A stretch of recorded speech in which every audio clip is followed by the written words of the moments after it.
What's going on, guys? JSGC here, and we are here for another Manchester City live watch-along. Today we're going to be doing the live watch-along of Manchester City's Premier League match, where we're taking on Brentford. Big game, of course. We've seen Liverpool at the top of the table, Manchester City trailing by 5 points. Got a game in hand on them against Brentford at home. This is another game in hand, of course, with the Premier League fixtures not finished until after this evening.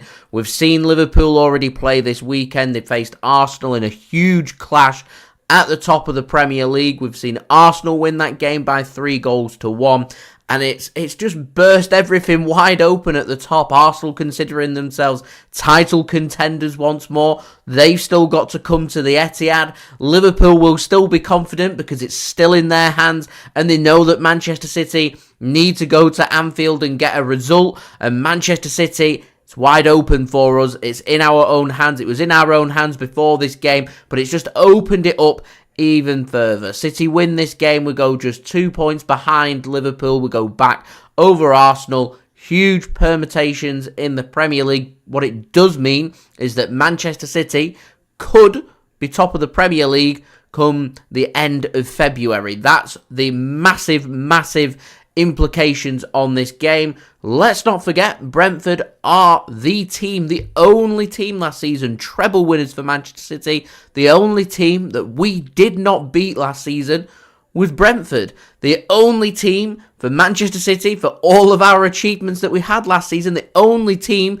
that Manchester City lost both games to in the Premier League was Brentford. They did the double over us. They were the only team that managed to do that. Manchester City have only ever scored 1 goal at Brentford's new stadium, the Gtech Community Stadium. It means that Manchester City, if we are to win this game, we're going to have to play very well. And that's why Manchester City this evening have gone with a very attacking, very strong squad. We will speak more about that. We will speak more about Jack Grealish because we've had some news come in about him over the last hour that's been filtering through on social media. We'll speak more about Savio as well because in the last, hour or so, we've had some big breaking news about the winger, the Brazilian winger from Girona, on loan at Girona from Estac Troy. So we'll speak more about all of this, plus the build-up to this game as we do head in towards kickoff. We're looking at, 23 minutes to go until kickoff. So if you are enjoying the content, please do subscribe to my channel. That would be much appreciated. Press that red button, press the bell, and put your push notifications on. Now less than 400 subs away from my aim of 34,000 subscribers. So any help towards that would be great. Social media links, you can find them in the description and also on the yellow banner too if you want to go and follow me on my Twitter, Instagram, and TikTok. Email also in the description too if you want to hit me up for any sponsorships for any videos or any general business inquiries. Don't forget to leave a thumbs up. We are aiming for 100 likes. We're already 3/10 of our way there. We're 30% of our way to 100 likes. We're on 30. We hit 100 likes in the last live stream. Can we hit it on this one as well? Any help towards that would be great. 70 to go. Any help towards that would be brilliant. Also, don't forget as well to get your thoughts, get your thoughts in the live chat. And also, don't forget as well to get your score prediction in and where you're tuning in from today. Just head into the chat. We've got Not a Penny said it's time to return to the top of the league. And for Manchester City to be able to do that in February, this is a must-win game for Manchester City so we can capitalise on Liverpool sitting top of the Premier League and them losing yesterday against Arsenal. Tom, the City fan, thanks for tuning in. Hello, much appreciated. Thanks for tuning in. Dave as well, thanks for tuning in, much appreciated. MCFC TV, yes, thanks for tuning in, much appreciated once more. McLeod, thanks for tuning in, much appreciated. Not a Pen says, finally the Viking returning to the starting 11 for Manchester City after Pep Guardiola has informed in his press conference before this game Haaland was ready to start, and he does start in this game. We'll speak more about the teams in just one moment. VK, thanks for tuning in. We'll speak more about Savio very soon. Cheek as well, thanks for tuning in. We'll speak about Savio very soon. Stu, thanks for tuning in. Says, question, who was your cult hero as a youngster? Doesn't need to be a big household name either. Mine, I absolutely love the three players. I'll run it chronologically. In third was Sean Gota. Love the man. Fantastic player. Second, Darren Huckabee. What a player. Absolutely love him to bits. And first, Ali Bernabia. First ever player that I had huge admiration for when I first started supporting Manchester City. Ali Bernabia was the player. Underrated. Lots of people still don't speak about him. Blows my mind. He was a sensational talent. Unfortunately, King Clancy, I hear a lot about him. He was just before my time when I started supporting Manchester City. Same can be said with prime Paul Dickoff as well. Did have the pleasure of seeing Nicky Weaver play. A little argument and shout out there as an outsider of a name, Nicky Weaver. What a goalkeeper he was. Manchester City fan, thanks for tuning in. Says, was GTA Vice City popular in England? Of course, all GTA games from GTA 3 onwards was very popular here in England. And fun fact, GTA actually originated in the United Kingdom, up in Scotland near Dundee. So Sicker, thanks for tuning in. Says, blessings and tuning in from Jamaica. Love that one. So Sicker, thanks for tuning in. Massam as well. Yes, thanks for tuning in. Much appreciated. Thank you to everybody for tuning in. It is much appreciated. As I said, do get your score predictions in the live chat and where you are tuning in from today. So, we're going to start off by speaking about the teams for this game. We're going to start off with our opponents, Brentford. Difficult place to come, the Gtech Community Stadium. They're lining up today in their traditional 3-5-2 formation that they like to play, going with Mark Flecken in goal, going with a back three made up of Collins, Pinnock, and Ben Mee. No surprises there. Roslev goes on the right-hand side and Reguilon goes on the left-hand side with a midfield three made up of Jensen, Jandelet and Norgaard. Again, no surprise there. And Ivan Toney and Neal Maupay starting up top. Danger men there, the attackers. They score goals. They're good players. Ivan Toney, we know his quality, needs to be kept quiet. Neal Maupay as well scored a goal against Aston Villa in their last game for Brentford. Good player. Need to keep them strikers quiet, keep their supply cut off. If we can do that, it helps limit Brentford's opportunities that they're going to create. And if we can keep a clean sheet today, I'm confident that City will find at least one goal here, even if it isn't a ground that we're renowned for scoring many goals at. On the bench for Brentford today, they've got Strakosha. He's their backup goalkeeper, along with Azure, Zanka, Frederick, Baptiste, Yarmulik, Damsgaard, Brierley, and Lewis Potter. Some bit of quality there for Brentford on the bench. Azure, decent centre-back. Damsgaard as well, decent central midfielder. So some good quality players there on the bench. I like the manager as well, Thomas Frank. I rate him. I think he's a good manager. So they should be doing a little bit better than what they are. Brentford currently finding themselves 15th in the Premier League. They are 3 points clear of the relegation zone. They do have 2 games in hand on everybody else. Both them games against Manchester City. And if it goes on paper and Man City win both of them games, Brentford, they're in a bit of bother because all of a sudden they will have played more games than they have points, and that normally means you're in for a scrap, in particular when you find yourselves 13 games left of the season after these couple of games in hand. So all to play for. Brentford dragging their heels. They're going to want to scrap and scrape for everything that's available in this game, whether that be scoring goals, hard tackles coming in, trying to get points, trying to drag their way towards safety. Big bonus for them is having Ivan Toney back and keeping hold of him by the end of the January transfer market. Of course, he has his gambling ban. He's served that and he's back for Brentford. He's back with a bang. He's a player, needs to be kept quiet by Manchester City. For Manchester City at the other end of the table, we currently find ourselves third. Got a couple of games in hand on Arsenal. We're 3 points behind them with a better goal difference. Liverpool were only 3 goal difference behind them with 2 games to play. So if at some point we could pick up a win, a comfortable win, may just serve us very well. I do hope that that can happen. Not sure it's going to happen here. I think this might be quite a close, narrow game, but hopefully we've got the quality, we've got the attacking finesse, we can make that happen. So your Manchester City starting 11 for today, we're lining up with Ederson in goal. I think this is going to be a back three again, made up of captain Kyle Walker back in the starting 11 for Manchester City. Alongside him, also back into the starting 11 is Ruben Dias, recently single as well if you didn't know. Nathan Ake going on the left hand side of defence for Manchester City today. Josko Gvardiol is going to be given more freedom for Manchester City to push forward and try and get into them attacking areas and try and support on that left wing. And I think on that left wing we're going to see Phil Foden starting on the left. Big blow for Jack Grealish. I'll speak more about him in just one moment. Also in midfield, you've got Rodri, you've got Kevin De Bruyne doing back-to-back starts, which is great to see. And I think it's going to be Julian Alvarez in the attacking midfield role, playing support for Erling Haaland starting up top here for Manchester City. So you're going to see De Bruyne going into a more deeper role here. It'll be interesting to see what City choose to do with Josko Gvardiol, because we look a little bit exposed, asking Alvarez and De Bruyne to start alongside each other. It's a difficult ask for that to work, considering there isn't much support there for Rodri, and I'd like to have seen John Stones, if it was going with such an attacking 11, to have the support of John Stones there as well, but it isn't to be, and it hasn't happened. He doesn't start in this game, so I imagine the importance here of Gvardiol and Nathan Ake very key on what their role is in this team, and City may ask Josko Gvardiol to go in on that left side of centre-back and Ake push a little bit further ahead of Ruben Dias, or vice versa. Ake drops into the gap in the middle and Dias pushes further forward to support Rodri.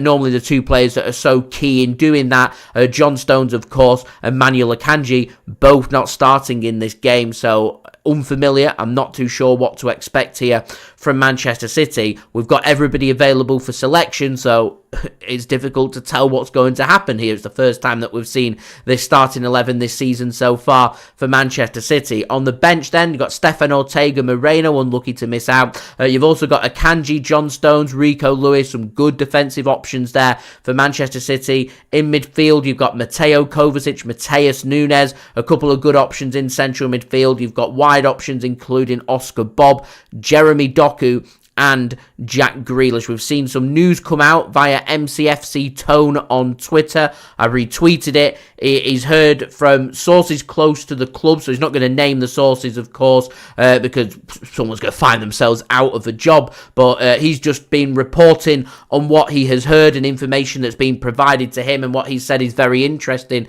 and you can believe it to be true. Jack Grealish found out today that he's going to be on the bench for Manchester City rather than in the starting 11.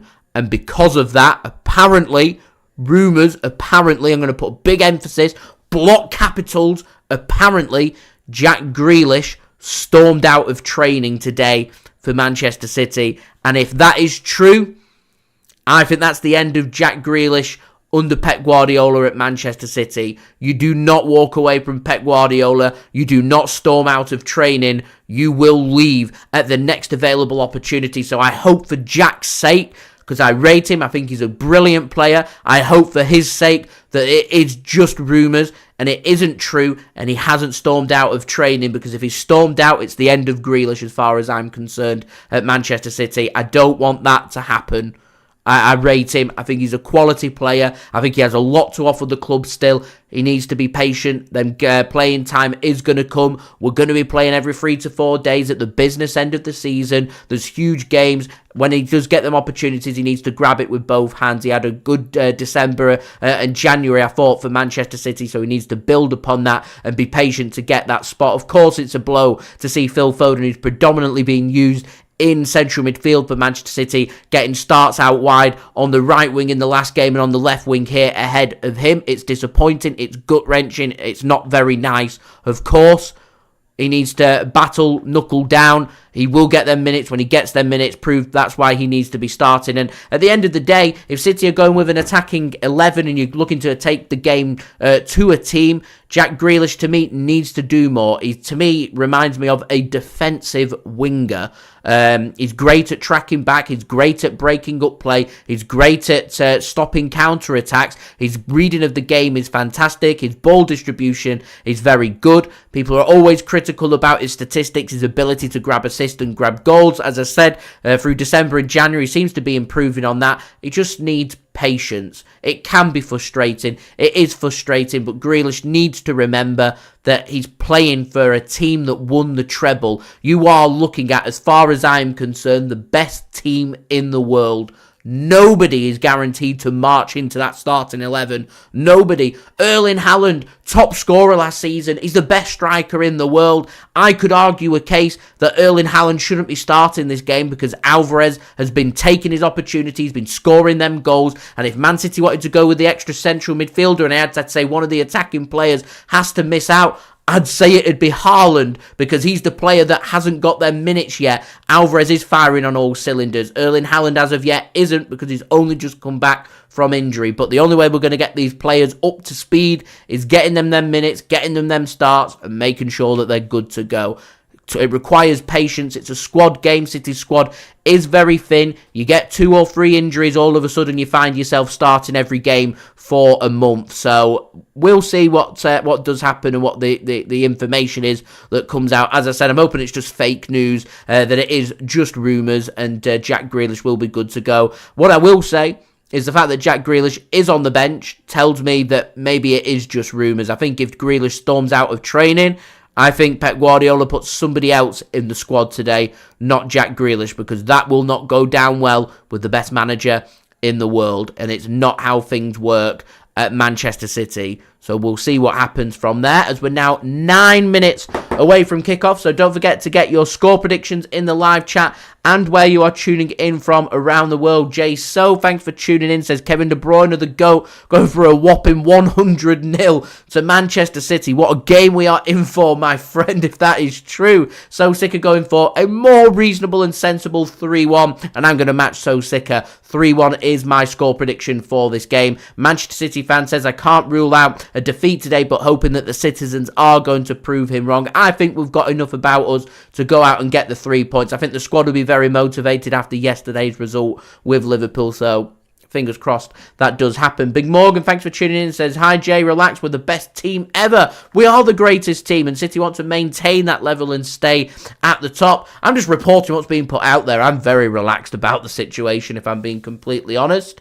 Jay So says, if City don't lose or draw any more games and go on to win all their games, it will be a treble again, but we're not talking about that T word here on the JSGC channel. Tom, thanks for tuning in, says, like and subscribe to JSGC, guys, the best City fan page on YouTube. Thank you very much for that. Salute to you, sir. Thank you for your kind comment. Much appreciated. Says, what a day to be a City fan. Savio in. Haaland, Kevin De Bruyne, they're back going for a confident, comprehensive 4-0 victory for Manchester City. Jack, thanks for tuning in as well. Much appreciated. Manchester City fan says, I hope it is just a rumour. I do hope it is as well. Mike, thanks for tuning in. Going for a 3-1 victory for Manchester City today. Tom going for a 1-0 victory for City today. Big Morgan going for a 3-1 victory for Manchester City today. Lots of 3-1s out there. I'm going for 3-1 as well, so do get your score predictions in the live chat. Julia reckons it should be a comfortable win for Manchester City today. And Julia, good evening. Thanks for tuning in.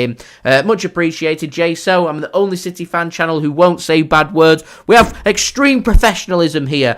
There may be the odd word here and there that gets said. I do try and limit it down, but that's more imprinted in my brain, so I look for alternative words to use instead. And of course, gives you the option that if you are watching around your family or people that don't enjoy that kind of thing, or children and things like that, it makes it more entertaining, more watchable, and you don't have to worry about things being said or sitting on edge. Been there, done that, worn the t-shirt. So yeah, I know what you're going through there. Manchester City fan then said, sorry for talking off topic, but the greatest cricket World Cup match I've ever seen to date was when we beat England back in 2011. Good memories indeed. Of course, keeping an eye on the cricket. England today losing against India in the test match in India, levelling up the series 1-1 there. Exciting game once more. There have been a couple of cracking games actually, that test series in India. So looking forward to seeing what the third test does bring. And from an English point of view, hoping that we can win that game. And it's great to see Lancashire lad Tom Hartley once more going from strength to strength as well. So I am going to speak very quickly about Savio. If you haven't heard the news yet, Savio apparently is going to be a Manchester City player in the summer, according to Fabrizio Romano. Fabrizio, of course, reporting at, I think it was just after 7 p.m. today, so less than an hour ago, Manchester City have all the agreements in place for us. He's put to sign from Girona. He's played for Girona on loan. Plays for Estac Troy. They're based in France. They're part of the City Football Group, so it is an exchange between two sister clubs, between Estac Troy, part of the City Football Group, and Savio will move to Manchester City in the summer. and it is believed, according to sources close to Girona, they're very happy with Savio. Savio's very happy there and very settled, and it is believed that he's going to spend at least next season with Girona as well. So I reckon what's going to happen is Man City will pay Estac Troy some cash for Savio, waiting to see what the fee is. We will bring Savio into Manchester City Football Club. We're going to do one of two things: either immediately loan him back to Girona for another season, maybe even longer if he is happy there. You think that would be the sensible thing to go and do? Or Manchester City may give him his opportunity during pre-season. Early rumours are indicating that Manchester City are going to be spending pre-season in the United States of America once more. So we will see what happens with that. Not a Pen says, did you like yesterday's result in the Arsenal-Liverpool game? Ecstatic with it. It's the ideal result. I would have said I'd prefer a draw. To me, because we've got Liverpool to come at Anfield and Arsenal to play at the Etihad, obviously that match at Anfield's a lot more difficult, so if Liverpool could start dropping points, takes a little bit less pressure off Manchester City. That result yesterday now means Man City can afford to go to Anfield. We don't have to win. We just need to make sure that we don't lose, which is important. It's big. It's key. So it just changes things up a little bit. So if we can go to Anfield, as long as we win this game today and we win against Brentford in our game in hand and we go to Anfield in March, which has now been moved to the Sunday when we play. I think it's March 10th. Correct me if I'm wrong. That match has now been moved to a very strange 3:45 p.m. GMT kickoff time at Anfield. It means it takes a little bit less pressure off Manchester City, and that March looking very important for City. Manchester United at home, Liverpool away from home, return match against FC Copenhagen in the Champions League last 16, second leg. Then a match against Brighton away from home if Manchester City and Brighton both do not reach the FA Cup quarter-final.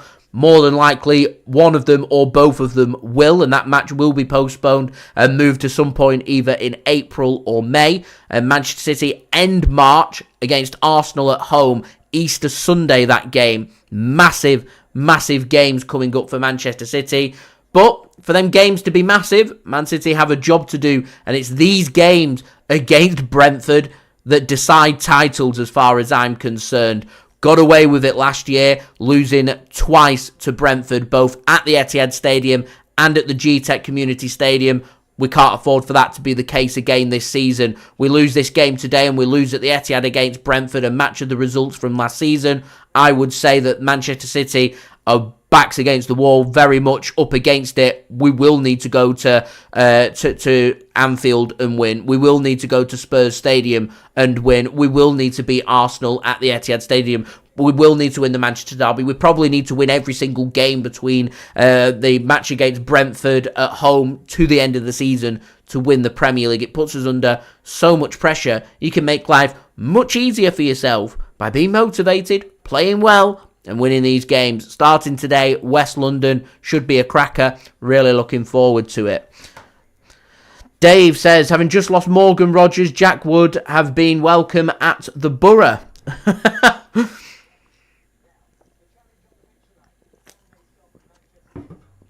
Morgan Rogers, of course, joining Aston Villa late in the January transfer window. Manchester City getting 25% of the initial transfer fee from that deal. And of course there, Dave, on about Jack Grealish, with Jack Grealish apparently storming out of training today for Manchester City. How true that is, not too sure. J-So says, the light show crazy in Brentford. Just saw a very quick glimpse of that. Everyone seems to be doing light shows these days for all kinds of games. It really does split opinion. Some people say save it for the biggest and best night games. Others say the younger generation, they really enjoy it. They look forward to coming to football to see these light shows. So what are your thoughts? Let me know in the live chat. Are you for or against the light shows? Seamus, thanks for tuning in. Much appreciated. Welcome, my friend. Nafir, thanks for tuning in. Much appreciated. Andy and Allison as well. Thank you for tuning in. Much appreciated, and all belief there that Manchester City can go on to win this game. So if you've only just joined us today, we've had 3 bits of big news. Jack Grealish apparently stormed out of training. And then Savio going to be signing for Manchester City from Estat Troy, currently out on loan at Girona. And of course, starting 11, Jack Grealish storming out of training on the bench for Manchester City today. And apparently, I don't know what the situation is there. He's on the bench for City once more. But we do have Erling Haaland starting his game. So very quickly, your Manchester City starting 11 for today is Ederson in goal. It's going to be Kyle Walker captain in the side, along with Ruben Dias and Nathan Ake at the back. Gvardiol providing support alongside Rodri in defensive midfield. Further ahead of him, you've got Kevin De Bruyne starting his 2nd consecutive game for Manchester City. Also alongside him, Julian Alvarez, which does mean the Viking Erling Haaland returns to the Manchester City starting 11 for today's game. Phil Foden's going on the left wing and Bernardo Silva going on the right wing. Tom says, do I think Haaland will score again? Well, put it this way, I wouldn't bet against Haaland to be scoring for this game. We'll have to wait and see. Andy, full of confidence, saying, with the English, European and world champions, no reason why we can't be winning this game. As we do see that deadly combination, De Bruyne and Erling Haaland starting for this game. It's exciting, isn't it? It really is exciting. Pep Guardiola ready, Manchester City ready, attacking from right to left, Brentford attacking from left to right, Manchester City playing in their home shirts today, sky blue shirts, white shorts, sky blue socks. Brentford playing in their home shirts of red and white stripes, black shorts, black socks. Alvarez ready to get us underway for this game. Just waiting on the referee's whistle, linesman's ready, crowd are ready, we're all ready. And the referee's ready now with the whistle going, and we do have kickoff at the Gtech Community Stadium for this game between Brentford and Manchester City. Sent to Ederson, he sends it long towards Haaland. Brentford hack it clear. Ruben Dias is going to mop that up for Manchester City. So don't forget, if you are enjoying the content, please do leave a thumbs up. We are now halfway to my like goal of 100 likes. Great, that already just at kickoff. We're already halfway there. 50 likes, 50 more to go. Any help towards that would be great. Do subscribe as well if you're new around here. Social media links in the description, and also on the yellow banner too if you want to go and follow me on my Twitter, Instagram and TikTok. Email also in the description and on the yellow banner too if you want to hit me up for any sponsorships for any videos or any general business inquiries. Finally, do get your thoughts in the live chat, including where you're tuning in from and your score prediction for this game. I'm going for a 3-1 victory today for Manchester City. Vanessa, thanks for tuning in. Going for a 4-2 victory for Manchester City. So through the first minute, nothing to report as of yet. Kevin De Bruyne exchanges a pass with Kyle Walker. Erling Haaland's heavy touch there means Brentford get the ball back. Referee chooses not to give a free kick there to Brentford, which means Man City can have the ball back inside the Brentford half. Here is Josko Gvardiol now with Brentford putting on an early press. Brentford going with the interesting 3-5-2 formation. Wing-backs very key in that. Are they going to stick close? Are they going to stretch the pitch? Are they going to go attacking out wide? How quick are they going to get it to the strikers? What are they going to do? Very interesting. Lots of little battles on the pitch. Thomas Frank, of course, a very good manager, very tactically assured. And I'm sure this will be a game and a half here for Manchester City, and if we are to win it, we'll have to have played a very good game. So Man City just took a ball into the box, cleared by Brentford, and on the counter-attack, Ivan Toney has the ball up against Nathan Ake, manages to square a ball into the penalty area. Here is Maupay. His back's against the wall, and Rodri protects the ball very well and makes the tackle there, and Manchester City can come away with the football once more, but Rodri gives it away in a dangerous position, and a cross comes in, and not fully dealt with, and Ruben Dias there manages to get his head onto that. Ederson, I'm not sure, shouted for it. It looks a bit of a mess, that, at the back from Manchester City. Good pressing and good work, that from Brentford. A good ball into the box, a testing ball, and Ruben Dias didn't fully deal with that, and I'm not too sure he trusted the keeper, and goes out for a very early corner here to Brentford, and work for Manchester City to do here. Brentford looking to try and get the fans involved. Thomas Frank waving his arms, getting the fans involved. He wants Brentford to try and get immediate pressure here onto Manchester City, so a corner to come in from Brentford, in swinger on the left foot. Is it on the money? The answer is no. Doesn't beat Erling Haaland at the near post, and Phil Foden can take a touch and get the ball under control, and Manchester City can whack that one clear. They can't find a City player, but it does allow Manchester City to push everybody back out and get that high line in operation. Here's Flacken then for Brentford, sends the ball long. Header won there by Rosiev.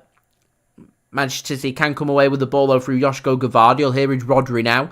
Works a pass to Ruben Dias, and Manchester City can think about coming forward through Kyle Walker on this right-hand side. Captain for Manchester City today, and back into the Manchester City starting 11 as well. Here is Phil Foden. He's got the support of Josko Gvardiol, uses Gvardiol. He's got nowhere to go, so he'll just play a ball back to Nathan Ake. So it is looking like Gvardiol going on that left-hand side and Ake going more into that centre-back position.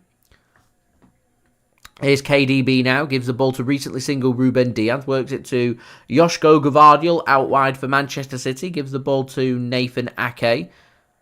Alvarez drops deep to receive a little bit of the football. It's not really got anywhere to go, so he has to find Ruben Dias. Here's De Bruyne now. He looks to ping a ball to the left-hand side, no real accuracy.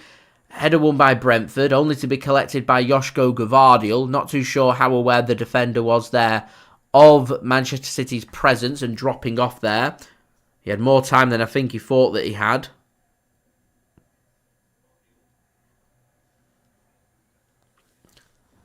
Brentford play a nice early ball forward towards Ivan Toney.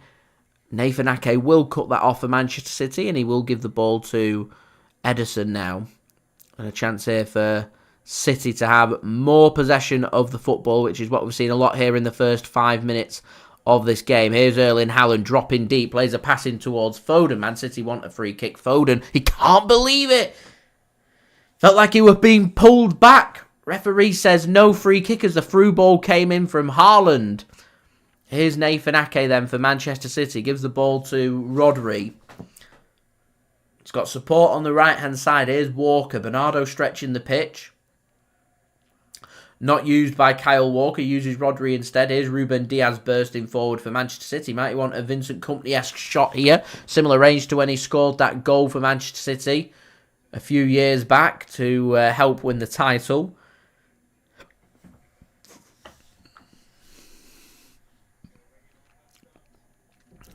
The geezer Dan, thanks for tuning in. Big game coming up against Arsenal at the end of March. Really big game. We do need to win that game. We nearly clung on to get a 0-0 at the Emirates Stadium. We conceded very late on. One of many late goals that Arsenal have scored this season. And you do feel like Arsenal just clinging on by a thread, but it's a really good win. And the facts are, they've beaten City and they've beaten Liverpool at home. So Manchester City have work to do in that match. Stu, evening. Thanks for tuning in. Is De Bruyne. That's a lovely pass into Bernardo Silva. He's got more support for De Bruyne. It's a great disguised pass from Bernardo Silva. De Bruyne goes first time and Foden goes for the near post. Goalkeeper reads the situation very well. And not only does he catch the ball cleanly, he distributes it quickly to try and get Brentford on the counter-attack, but the ball forward from Reguilon isn't very accurate. It leaves Reguilon a little bit out of position here. And here's Bernardo on the right-hand side. Got the overlap of De Bruyne. De Bruyne goes in and Haaland, and a shot comes in. And it's a good block there by Pinnock. And the first time we've had a real chance to see Erling Haaland in this game get into a position. I'm not too sure Pinnock knows too much about that, to be honest, but he makes a good block nonetheless.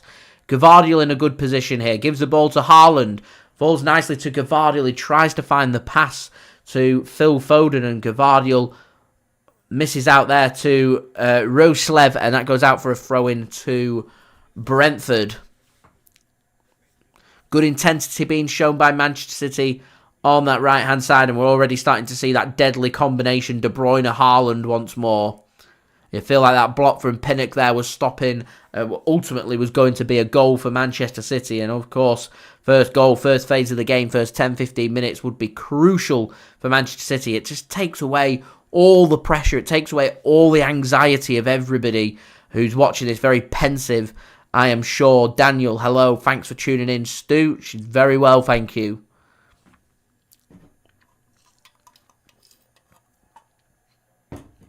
Dad, thanks for tuning in. Going for a 2-0 victory today for Manchester City. I'll take a clean sheet and a 2-0 win. I'm going for a 3-1 victory today for City as we're now closing in on 60 likes. Doing well on the likes at the moment. Vozchek, thanks for tuning in. Much appreciated.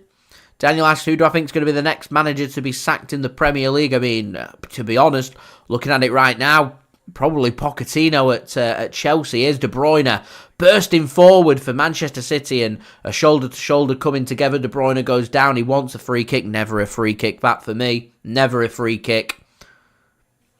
Stu going for a 2-1 victory today for City. Vozchek going for a 4-1 victory for City. Ten Hag, Tom reckons, is going to be the next one to go. I reckon it's going to be Poch. I don't see Chelsea being that patient with him. A really poor result at the weekend against Wolves.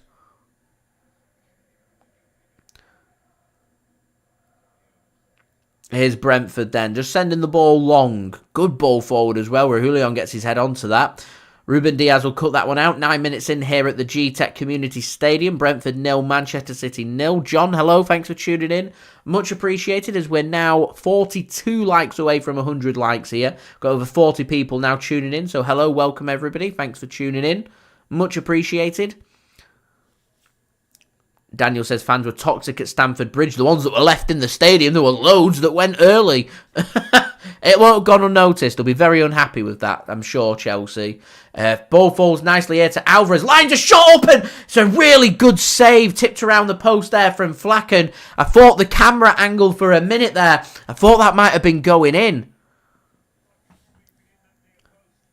Really good shot that from Alvarez. I think that's just sneaking in off the inside of the post. So a good save from Flacken, a good shot from Alvarez. It's good football is what we call it here on the JSGC channel. As we're now 40 likes away from 100 likes. City then with their first corner of the game. Alvarez not on corner duty like he normally is. De Bruyne back in the starting 11 and he's on corner duty. Haaland forward, Diaz forward, Ake forward. Corner comes in. Header won by Ben Mee, former Manchester City man. Once more hacked clear by Brentford. Can't get a foot onto it. City player goes down, falls nicely, goes out for a corner. Man City want to ask the question now about a penalty. There isn't too many protests. Referee just says stop, wait. We're going to have a see what the situation is there. It was Josko Gvardiol that goes in with the initial shot. Goes out for a corner. Worst case, City have a corner here. So Ake heads it back in. I'm not too sure there's much. Let's have a look.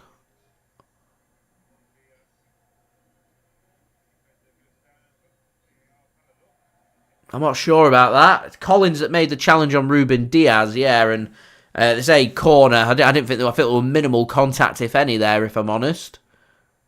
Didn't look like a penalty. De Bruyne whips a corner back in. Only as far as a Brentford defender. De Bruyne puts another ball back into the box. Here is Bernardo Silva. Puts a ball towards the back post, and that goes out for a goal kick. City wanted a corner. A good intensity that from Manchester City. Need to keep it up. Daniel, spot on there. Needing to win with Liverpool dropping points. You need to take full advantage. It's not often Liverpool drop too many points. You anticipate it is going to be a Liverpool in a title race. And Arsenal at the moment as well. So a 3-horse race. So you need to capitalise and take full advantage when it comes to these teams dropping points. Here's Bernardo Silva, tackled very well there by Ben Mee, and all of a sudden, Brentford are in here. Ivan Toney's in here, and it's a good save from Ederson. Offside flag does go up now. Ivan Toney, one-on-one with the keeper. Ederson makes himself big, tightens the angle, and someone as good as Ivan Toney, you're surprised it's not in the back of the net. And I think he's about half a yard off. Tight call. Don't put the ball in the back of the net, so it doesn't matter. It's not up to VAR to make that decision. The on-field decision stands with offside, and Man City can get the ball back into action.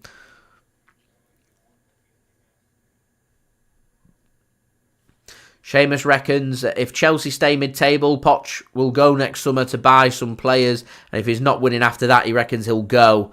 I'm not too sure Chelsea will be that patient with the amount of money that they've spent. Mike, it was a very good effort from Alvarez. Daniel makes a good point there, actually. Really good point about Crystal Palace manager Roy Hodgson could be the next one to be sacked. Could be spot on there.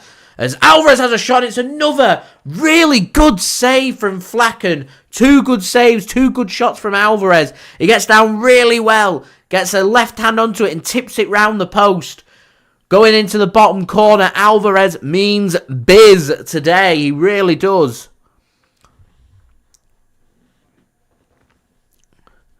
Corner then for City.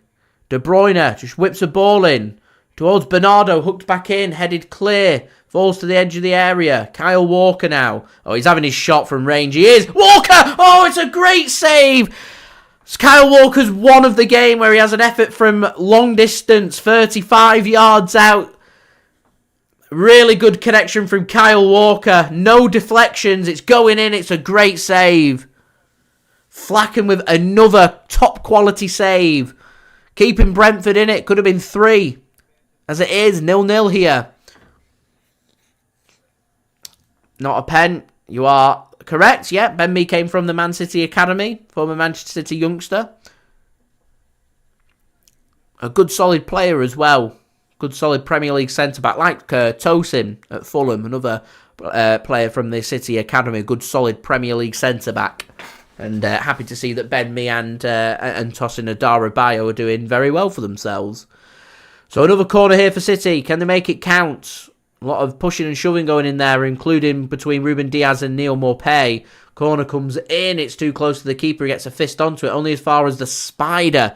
Walker doesn't go for the shot this time. Gives it to De Bruyne, the sensible option. Cross comes in. It's deep, and it's too deep beyond everybody. And out for a goal kick and a bit of respite there for Brentford, who survived through the first phase of the game, the first 15 minutes, and it remains Brentford 0, Manchester City 0. Few good saves coming in from Flecken, a couple of good shots from the Spider, Julian Alvarez, and of course that rocket from Kyle Walker then, forcing another save from Flecken. City with 5 shots in the game so far, 3 on target, having over 70% possession so far in this game. It's all about Manchester City, but the most important statistic of them, the most important statistic of them all, the score sheet, 0-0.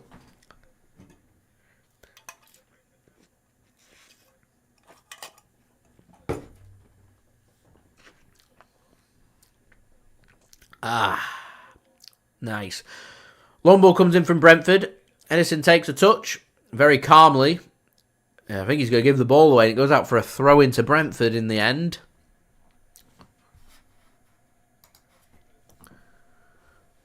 A throw in here for Brentford then.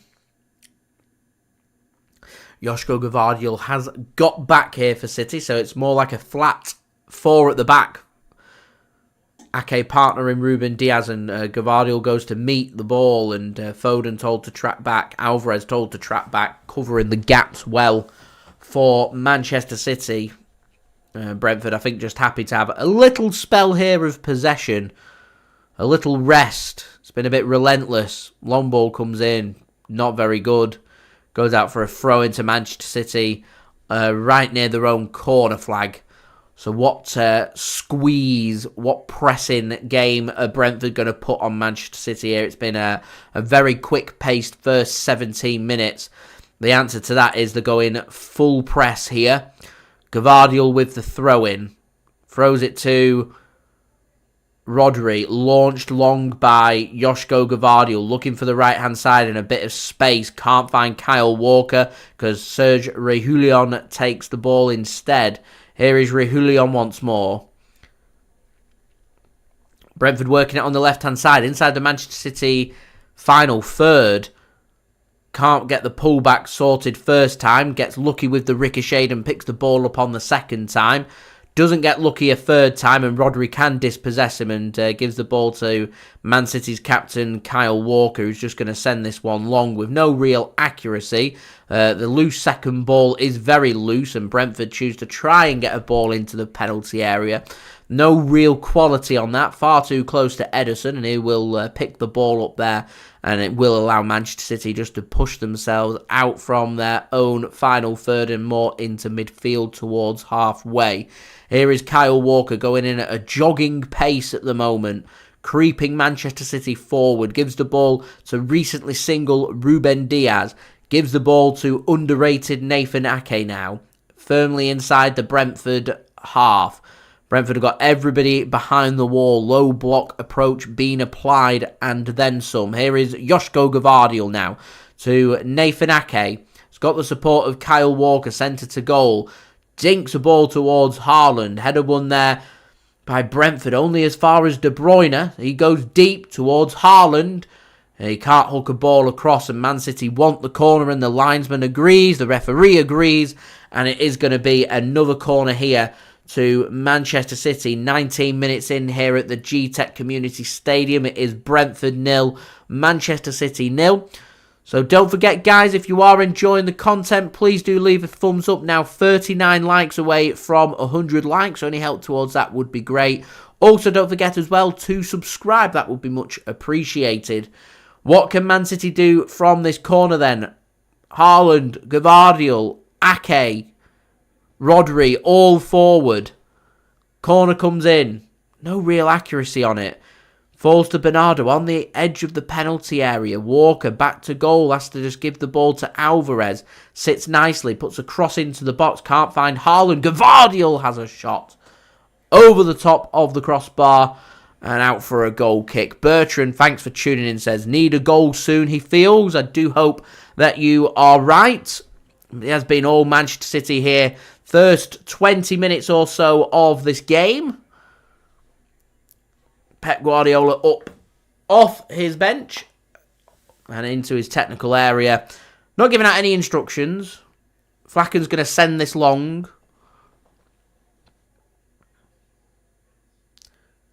Where's the support? He's got no option, so he's just going to launch this long. So hopefully City can just win the initial header. Good pressing from City. And it falls nicely here to Neal Maupay. One-on-one. Maupay makes no mistake. 1-0 Brentford. It's a good finish. One launched ball. Nice and direct from Brentford. It's been all Manchester City first 20 minutes.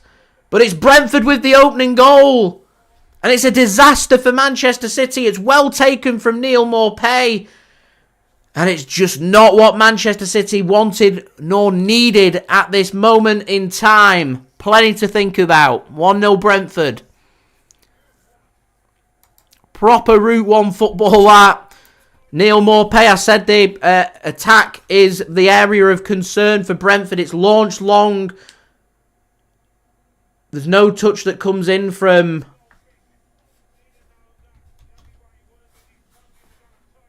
Ivan Toney. Ake just wrestled out of the way and Neal Maupay just pops up in space. Couldn't believe his luck and just tucks the ball into the back of the net. City really not happy about it. Really not happy about this goal. And Man City just don't like keeping clean sheets, as the commentator says there. The goal does stand. Didn't look like there was any touch that came in off Ivan Toney, so it takes the offside out of the equation, and there's plenty for City to think about. Here's Alvarez, just hooks a ball into De Bruyne, and another corner here for Manchester City. Football CCTV, thanks for tuning, says this Flecken guy in goal. Man of the match. Brentford like producing these good goalkeepers. I know it divides opinion, Raya at Arsenal, but I regard him as a pretty solid, good Premier League goalkeeper. This Flecken guy, not bad either. Corner comes in from City. It's not very good. Falls to Foden on the volley. Good block from Brentford. And Brentford just haven't done much first 22 minutes, and Man City just sucker punched at the back. The high line caught out. I said I wanted City to win the initial header from the long ball forward. It doesn't come, and Ivan Toney, through him not getting a touch, just took Nathan Ake out of the game, and Neal Maupay just pops up. He couldn't believe his luck. Frustration for Manchester City, of course. Glimpse, thanks for tuning in, much appreciated. Cross comes in from City. It's not very good. I think it's important. I'm not going to sit here and lose the plot because I don't think Man City have played too badly. Dominated possession, dominated the attempts on goal, and that's given away. Here's Haaland. Surely, Haaland. Surely, Haaland misses one-on-one. Neal Maupay puts his away. Erling Haaland misses his opportunity. Massive, massive. How massive could that be come the end of the game? What an opportunity. Here's De Bruyne, who might have to wait too long to find an equaliser, and Alvarez has a header, and Flecken, of course, more than a match for that one. Better from Manchester City. Going back to my original point that I was making, I'm not going to sit here and lose the plot about how this game's going because Man City have dominated this game. This game has gone exactly how I've wanted this game to go other than what's on the scoreline, which is the most important statistic that I was speaking about before. Yeah, it causes concern. It's just how Man City play with the high line. If you're going to go with two attackers, if you're going to go with one player being a target man, then it leaves it vulnerable to the other striker, which is exactly what happened with that goal. But Man City have had opportunities. There's going to be more opportunities. The quality that we've got on the pitch, surely we can make it count. I did always say, though, the bigger concern here was Man City just have to have the ability to keep a clean sheet. You win games from keeping clean sheets because you can't keep relying on your attack to come in and score 3-4 goals all the time. You can't rely upon that. There's going to be days when your team has an off day, and sometimes, I say this all the time, anyone that's tuned into my streams before will know that I say this all the time, sometimes you have to know how to 1-0 a game. Scoring one goal should be enough to win a game. And at the moment, I don't think Manchester City know how to 1-0 a game. Which means we're always going to be under pressure. Which means if you're going to do that between now and the end of the season, more points are going to be dropped. And you're running the risk of not winning the Premier League. And considering yesterday we saw Liverpool, currently favourites for the Premier League, top of the Premier League, lose away against Arsenal, and we've got a great opportunity here to claw the points back. We're not taking full advantage, and we should be all over this. We should be looking at getting a statement win, and at the moment, Brentford, through goalkeeper and Neal Maupay, showcasing once more, they are no mugs. And you can look at Brentford, where they sit in the table, you can look at the form, excuse me, but they look a different team with Ivan Toney there, and this is the complexity. Man City need to keep pushing and keep going, keep attacking. Kyle Walker in a great position, square it across. Alvarez don't fall nicely, does to Gvardiol, it sits nicely. Have a shot, that's a good shot, good save again. 4 now for Flecken. Well on his way for a man of the match performance, as we're now 30 likes away from 100 likes. Any help towards that would be much appreciated. Also, don't forget as well to subscribe. That would be great. So it's a good effort from Josko Gvardiol. Really good effort. These aren't rubbish shots. These are good saves. Really good saves. Here's De Bruyne then. Corner for Manchester City. Can they do something from it? 26 minutes in. More pushing and shoving going on in the penalty area. It's about time the officials started clamping down on these things. It really is. Neal Maupay and Ruben Dias were going arm in arm with each other before. Wrestling with each other. Maupay chucks himself to the ground. Ruben Dias getting frustrated. I think attackers could be smarter about the situation. Maupay's going to grapple Ruben Dias. Rather than go for the ball, all Ruben Dias needs to do is chuck himself to the ground. And by the letter of the law, it'd be a penalty, because that's how physical this game is. It's a good corner into a good area. Brentford haven't fully dealt with this yet. Norgaard tries to get it clear. He can't. Eventually, through Reguilon, they can get it clear, but Man City just regain the possession once more. And City have got a chance here to once more get that ball into the Brentford penalty area. Here is De Bruyne now to Rodri. He's got players to use. Uses De Bruyne. Foden had made a good run. He just asked why he didn't get the ball there.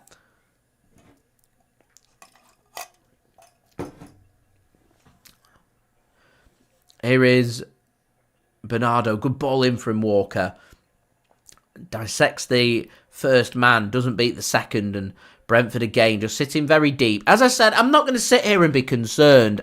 Brentford are doing what we've seen so many teams do, which is sit very deep defensively, get that one opportunity, put that one opportunity into the back of the net. It's up to Manchester City to put the ball into the back of the net.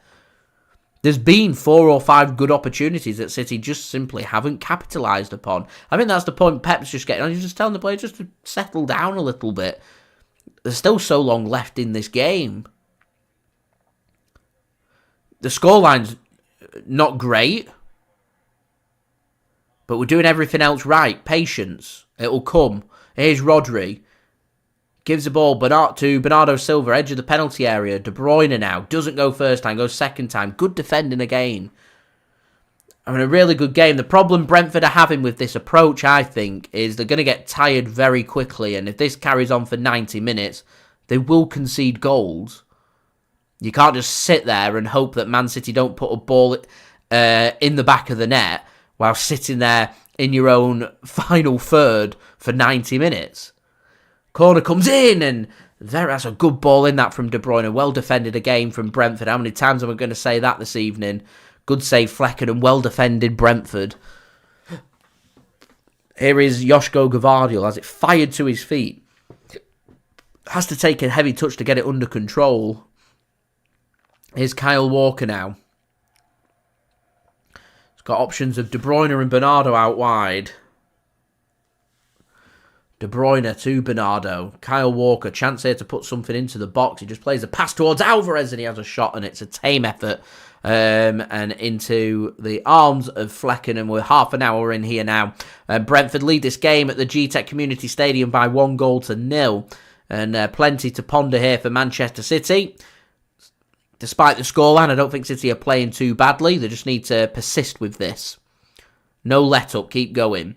Long ball comes in from Brentford, cut off by Manchester City and cut off well. And it's even more frustrating that their goal comes about from a situation that Man City deal with, 9 times out of 10.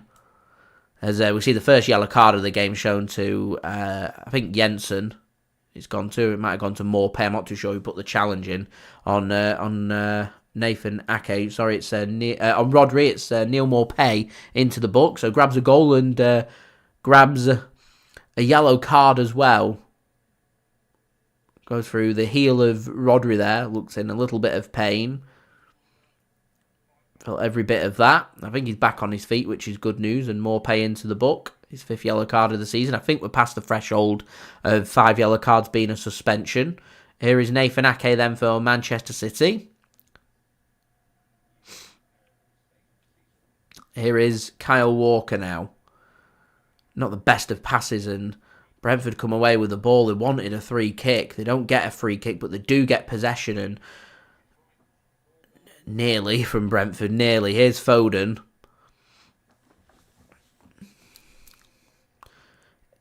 Here's Foden now to Josko Gvardiol. Barry, thanks for tuning in. Vanessa, I don't think City are playing terribly at all. Statistics show they're not playing terribly at all. There's been opportunities there. It's just not, the scoreline's not fallen Man City's way. I think everything else that City have done, they've done very well. I'm maintaining, I'm gonna die by this sword. Persistence. Man City persist with this intensity and this pressure. Pressure will tell, and City will get an equaliser. And it'll come sooner rather than later. Brentford need a way to try and push Manchester City further back. Probably happy for us to be having efforts on goal. As De Bruyne just sends a poor corner in. They'll be happy for us to have efforts on goal from 35 yards out. But I think one of the biggest concerns they'll have is how easily that ball before was threaded through to Erling Haaland going one-on-one. When you're going with a low block approach and City are still finding ways to go one-on-one with the goalkeeper, will cause concern. There's acres of space on the edge of that penalty area for City as well.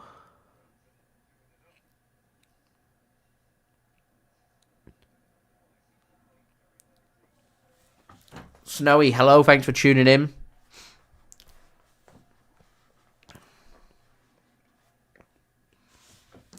As a ball comes in towards Erling Haaland, cut off by Brentford. Reguilon will get that ball clear. Kyle Walker under pressure.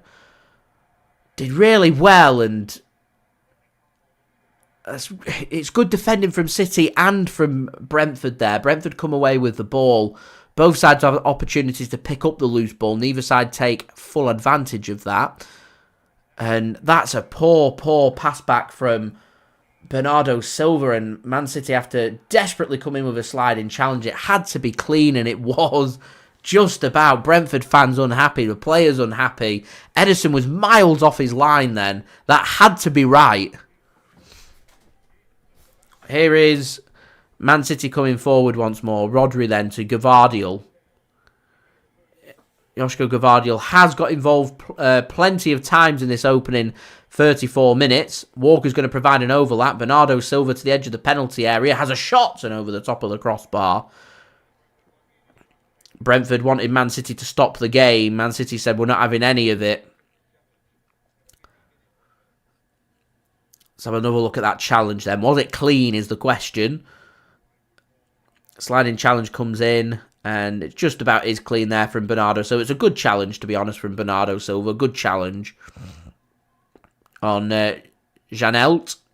And he's down and getting a bit of treatment.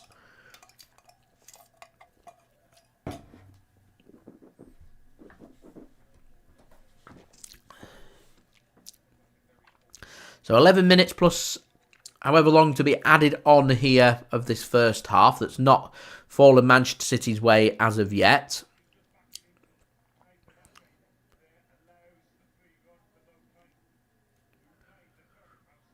It's an assist, I think, for the goalkeeper, that goal for Brentford.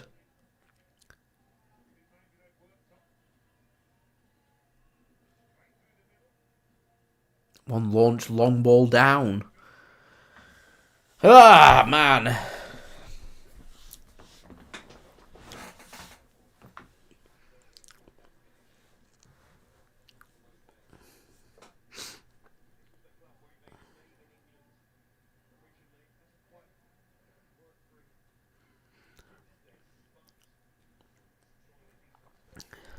I think Janelt's back on his feet now, just going off. He'll be allowed back on in 30 seconds.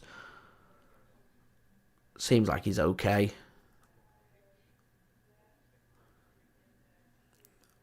Bit of a crunching challenge coming in from Bernardo Silva. A needed challenge for Manchester City, though. Long ball, then. Have City learnt from their mistakes? Rodri gets his head onto that, and Ederson will launch this ball as far away from his goal as possible. Launched long again from Brentford. Walker in a foot race. Should win that foot race. Does win that foot race. And he can play a ball back to Eddie. And on his weaker right foot, just out of play for a throw-in. And Ederson's looking a bit unsettled at the moment. His reading of the game's not quite there. And going back to my point that I've made over my last two previews, which is that he's under a lot of pressure from Stefan Ortega-Moreno. A lot of pressure. He's done really well when I've seen Ortega-Moreno. And the more Man City concede goals in the Premier League, the more the calls will get louder and clearer for Ortega-Moreno to come in. Long throw comes in from Brentford, out for a corner here to Brentford as well, so some defending for City to do. Bertrand, it is always frustrating playing Brentford. They have their same tactic that's worked time and time again against Manchester City, and Thomas Frank's a really good manager. He executes a game plan to perfection. Their job here is to frustrate and constrict Manchester City. And if City haven't got their shooting boots on, they will take full advantage of that. Corner comes in from Brentford. I think the one thing Man City cannot afford to do, so header was won there by Ivan Toney and out over the top of the crossbar. I think out for another corner. Might have come off a City player there. Does come off a City player. Comes off Ruben Dias. I think what City cannot afford is to concede again. This goes 2-0. It's dire straits for Manchester City. More defending here, though. 38 minutes in. Corner for Brentford. Reguilon to take. Takes it short. They're trying to cut off the short supply. They can't cut off the ball coming in, and it's nearly a cross-come shot, and Ederson has to make the save. It doesn't tip it round the post and out for a corner, so another ball gets swung in by Brentford towards the penalty area. Here is Pinnock up against Kyle Walker. Pinnock's got the height and physicality of Walker, but he does ever so well and gets another corner for Brentford, and more defending here for Manchester City to do. And Brentford growing in confidence now. It's a good ball in from Reguilon, right into an awkward spot. Ederson does well to make the initial save. I thought he should have tipped it round the post to take all danger away. Allowing a second ball to come back into the box could have been very costly. Because it looked like City were just starting to panic a little bit. They don't look comfortable. Corner again. You bet it's going to go right in on the 6-yard box again. Doesn't beat the first man this time, though. Not the best of balls in, and has to be worked backwards to Flecken in goal. Right on the edge of halfway. Launches this one long, and Josko Gvardiol can't win the header. Ball can be kept in by Ben Mee. And a chance here for Brentford again to put another ball into the box. Headed clear this time by Nathan Ake. Again, Brentford finding the space. Here's Pinnock popping up. Right wing. Cross comes in. Gvardiol cuts it off. Foden hacks this one clear for Manchester City. Bernardo Silva takes the touch. Should allow Kyle Walker to take a further touch. And he can think about the counter-attack here because he's got the pace. Gives the ball to Rodri. Into the Brentford half now. Man City just starting to get the players forward. And Brentford getting their players back. Here is Josko Gvardiol now to Kevin De Bruyne. Here's Nathan Ake. 5 minutes plus whatever's to be added on here, remaining in the first half. If we could sneak a goal, get it level, changes the momentum, changes the feeling heading in at half-time. Because at the moment, Brentford will be on top of the world. And if Man City found an equaliser, they'll still be very happy, but they'll be thinking we were just ahead and we nearly got to half-time. So it's not quite been perfect. And it just gives them something to ponder and something to think about. This little phase right before half-time is a fantastic time to score. Possibly one of the most underrated times to score. We speak about the importance of grabbing the opening goal and scoring early on and settling the nerves. Once you make it past that point and there is no goals like it was in this game, this next phase comes very important right at the end of the half. It's even more important with Brentford finding that opening goal. Here's Gvardiol. Gives the ball to Rodri. Gvardiol once more. Here's De Bruyne. Chips one in. Gvardiol, square it across. I'm not too sure what that was from Gvardiol. I don't know whether that was a shot or a cross. He gets a bit excited and it goes across the face, a goal and out for a goal kick. Frustrating for Manchester City. It's a great ball from De Bruyne. He's looking across. I think he's trying to play a ball across and he gets it wrong.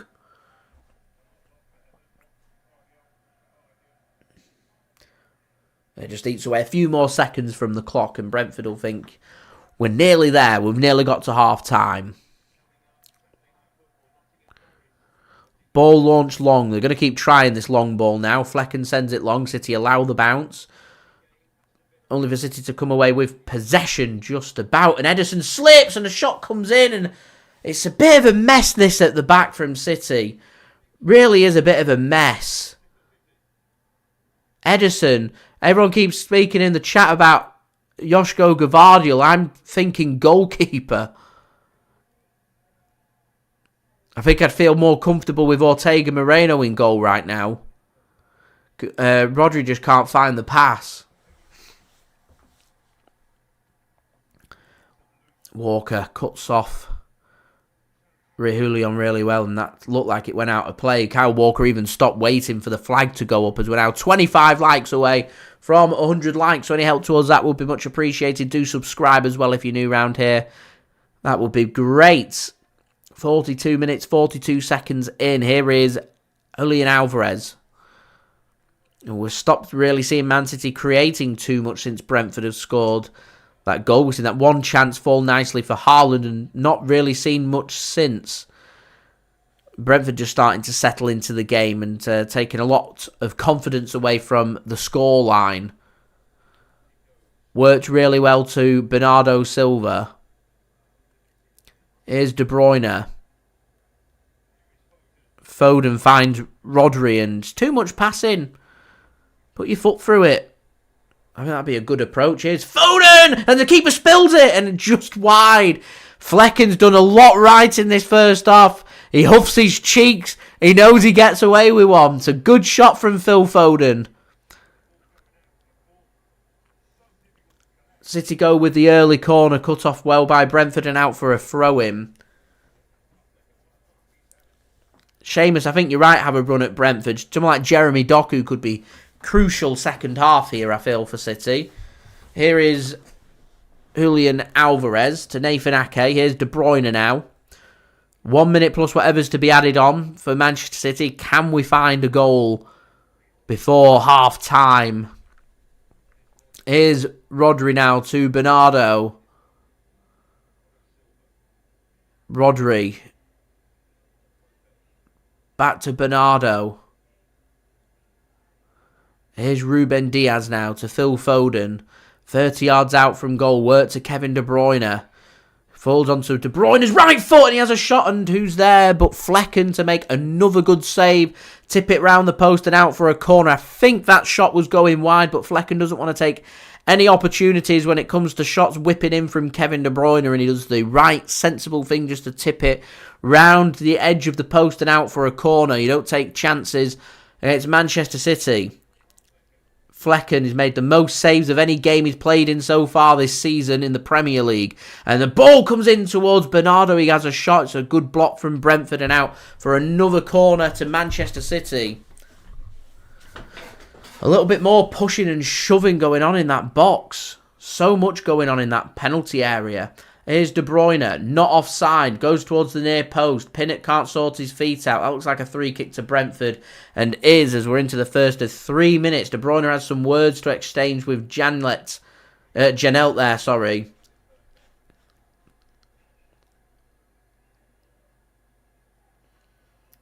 De Bruyne doesn't feel like he makes enough contact there for him to go to ground. Not happy with that. Perhaps the first time we're seeing a bit of frustration for Manchester City.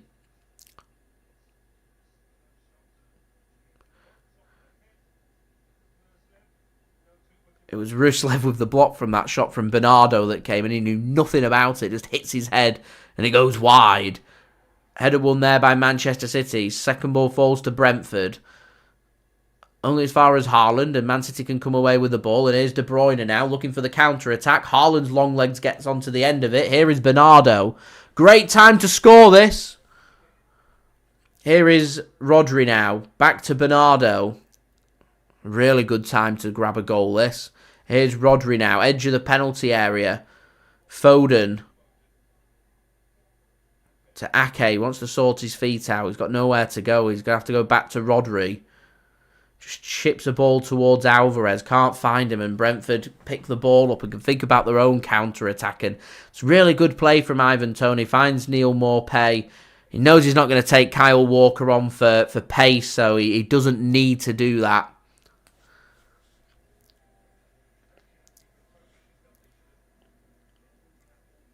And with a minute remaining here, City just needs to be careful not to concede. Although Flecken tries that long ball over again. It's not quite accurate. And Man City just up in the ante, going through that final phase of the game. See what they can do. Can they find one more chance then of this first half? Rodrigo finds De Bruyne. Have a shot. Whips one in and headed clear. And Foden falls nicely. Foden! There it is! What a perfect time for Manchester City to score a goal. And we wait so long for the first half, and it's right at the death that Philip Walter Foden finds the back of the net for Manchester City. And it's just no more than we deserve. We've huffed we've puffed and we've finally blown the house down. And that just changes Thomas Frank's team talk at half-time now. 1-1 here. The perfect time to score. Perfect time to score. Did it take a little deflection and into the back of the net? It doesn't. Keeper's just wrong-sided. He doesn't know where the ball is. And Foden does enough. And that's the 3 minutes up here. So Brentford may just send this to the keeper to launch long for one last opportunity, which Flecken sends up. Gvardiol wins the header. Loose second ball falling nicely here for Brentford. The half isn't done yet, and Gvardiol mops that up. Oh, that's a lovely touch from Gvardiol as well.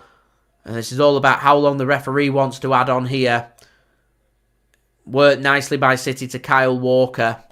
Walker's going to send this long. Is there one more chance? Is there one more chance? De Bruyne! Haaland! Oh, it's good defending from Brentford. The theme of the match. Good save from Flecken. Good defending from Brentford. And that's been an entertaining first half. Comes to an end. 1-1 here between Brentford and Manchester City, all to play for in the second half. City have been by far the better team in this game. They've created more opportunities, they've dominated possession, they've had shots on goal. We've seen time and time again Flecken making save after save. He's made the most saves of any game that he's played in the Premier League so far, and it's only half time. Tells you about the theme that you need to know for this match. As we are now 21 likes away from 100 likes. Any help towards that would be much appreciated. Do subscribe as well if you are new around here. Press that red button, press the bell, and put your push notifications on. Also, don't forget as well to go and check out my social media links. They're in the description and on the yellow banner too if you want to go and follow me on my Twitter, Instagram, and TikTok. Email also in the description too if you want to hit me up for any sponsorship for any videos or any general business inquiries. So we're going to go through the statistics for this game so far. 1-1, not going to plan for Manchester City as of yet, but it could have been worse.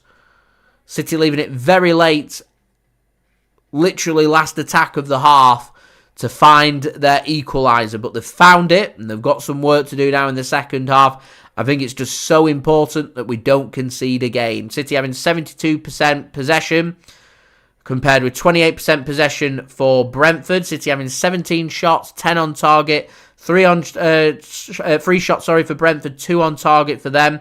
Manchester City dominating this game so far. City with just under 300 passes, 295 in this game. Brentford with 111. But the team that's created the clear-cut chance is Brentford, not Manchester City, from that one launched long ball from Flecken and an assist for the goalkeeper, which is vintage, typical Manchester City. 4 corners for Brentford, 12 for Manchester City, 2 offsides for Brentford and none for Manchester City. In terms of defensive stats, 1 block shot for Brentford, 5 for Manchester City, 1 tackle won by Brentford, 6 for Manchester City. Aerial duels very close, 9 for Brentford, 8 for Manchester City. 9 saves for Flecken to make in the first half, nothing for Ederson to do other than pick the ball out of the back of his net. He did make a save off Ivan Toney, but because it was offside, it doesn't count as a save. In terms of discipline, 1 yellow card so far in this game, no red cards, yellow card falling to goal scorer Neal Maupay, scoring on 21 minutes with an assist for goalkeeper Mark Flecken, who's made 9 saves so far in this match. For Manchester City, their goal coming from Phil Foden. No assist for Manchester City for that goal either. It was falling nicely to Phil Foden in the right place at the right time to find that equaliser, a needed equaliser for Manchester City. And next goal absolutely crucial here in the second half. Hopefully, we will see City start to look towards the strong bench that we've got, them options from the bench. Your Oscar Bobbs, your Jack Grealishes, your Jeremy Dokus. If you want a bit of midfield control, Kovacic. If you want a bit of creativity, a player that's going to pop up in the space, Nunes could be an option for Manchester City as well. So there's plenty of options there for Manchester City from an offensive point of view, and also, in my opinion, from a defensive point of view as well. The likes of Akanji, Lewis, Stones, all options for Manchester City as well. So how's Pep Guardiola going to play it? What are we going to do? We will see in the second half. Any changes that you would make, get it in the live chat, and do let me know your thoughts here at half-time. How do you think this game's going, as we're now 19 likes away from 100 likes. So just go ahead around the grounds just to see if there are any other games taking place here on Monday night. You've got 3 games across the continent taking place elsewhere, not including this game. So we head to Spain in La Liga at halftime. It's Rayo Vallecano 1, Sevilla 2. In Serie A, just after halftime, it's AS Roma 2, Cagliari 0. And in Portugal, it's Casapia 0, Boa Vista 0 in the 38th minute. Are the games from around the grounds so far. So I do have some halftime entertainment for you guys to enjoy. It is brought to you by my partner channel, Mixid. Links and details there in the description. Don't forget to go and check him out. That would be great. And this is Mixid's most popular video. Happens to be across all of our partner channels and my channel included, the most liked video and the most viewed video as well. So Mixid having a little claim to fame there. And this is how to make the Shirley Temple drink, both the classic and the modern recipe. Sit back, relax, enjoy, grab yourself a snack, grab yourself a drink, and I'll see you ready for the second half. What is up, guys? Welcome back to the Mixid channel, and today's mocktail will be the famous Shirley Temple. You cannot go wrong with this mocktail. But if you're new to the channel, welcome to the Mixer channel. We do cocktails, mocktails and drinks, any of the imagination. So hopefully you'll stick around. But today's video, guys, I will be doing 2 variations of the very famous Shirley Temple. Because it is named after the famous young actress back in the 1930s. There's a history behind it. It was created by a young bartender in the Chatham Bar, I think it was, in Beverly Hills. As obviously she was very young at the time, Shirley Temple, and he created this mocktail for her, and I will show you how to do this. And so we'll do the classic recipe and a bit more of a modern recipe of it. So first of all, let's do the classic one. For the classic Shirley Temple recipe, guys, just pour in 5 ml of grenadine.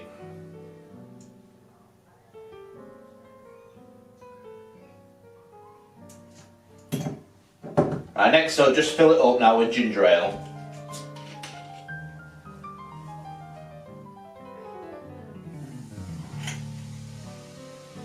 So fill it up right to the top near enough.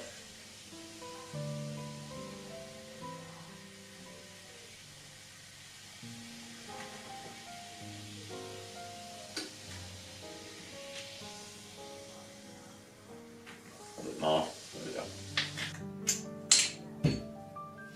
And then just add a little bit of that fresh lime juice. Pour in about 5 ml. There we go. Right, the next thing to do, guys, is just give it a stir to mix it in. So get your spoon and just stir it.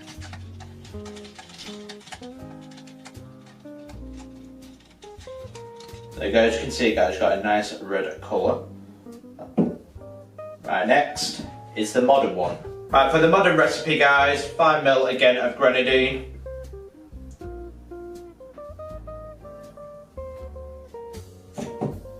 This time top up with Sprite. You can use any sort of soda. Or for an English audience, lemonade.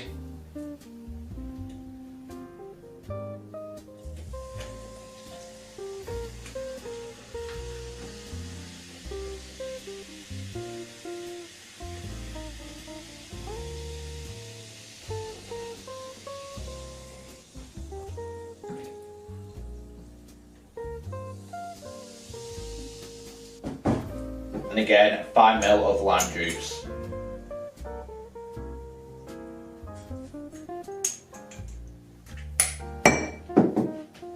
Right, and again give it a light stir to mix it in.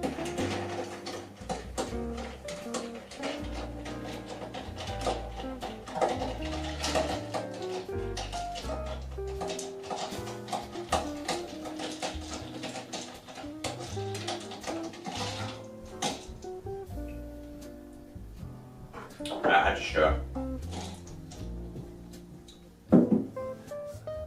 Right, on this side is the classic one. You can see it's a little bit of a darker red than the modern one with the Sprite, so that is the ginger ale. And the final thing to do, guys, is add a maraschino to garnish both of them.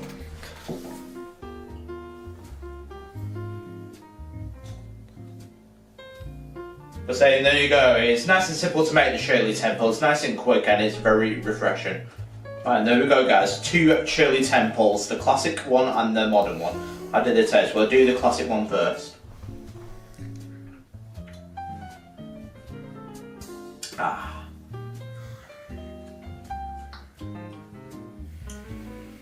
Because if you like ginger ale, you'll like it, but it is a very sweet mocktail. I really do like the Shirley Temple. And now for the modern day one, how does this taste? Any different with the Sprite?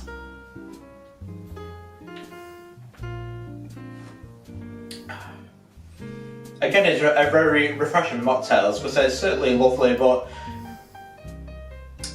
I think my favourite is still the classic one, as I do prefer ginger ale to Sprite, just about. But that, guys, is the Shirley Temple, because they're the classic recipe and the modern day. I hope you enjoyed the video, guys. Don't forget to like and subscribe to Mixed if you wish to see more mocktails, as it really does help the channel grow.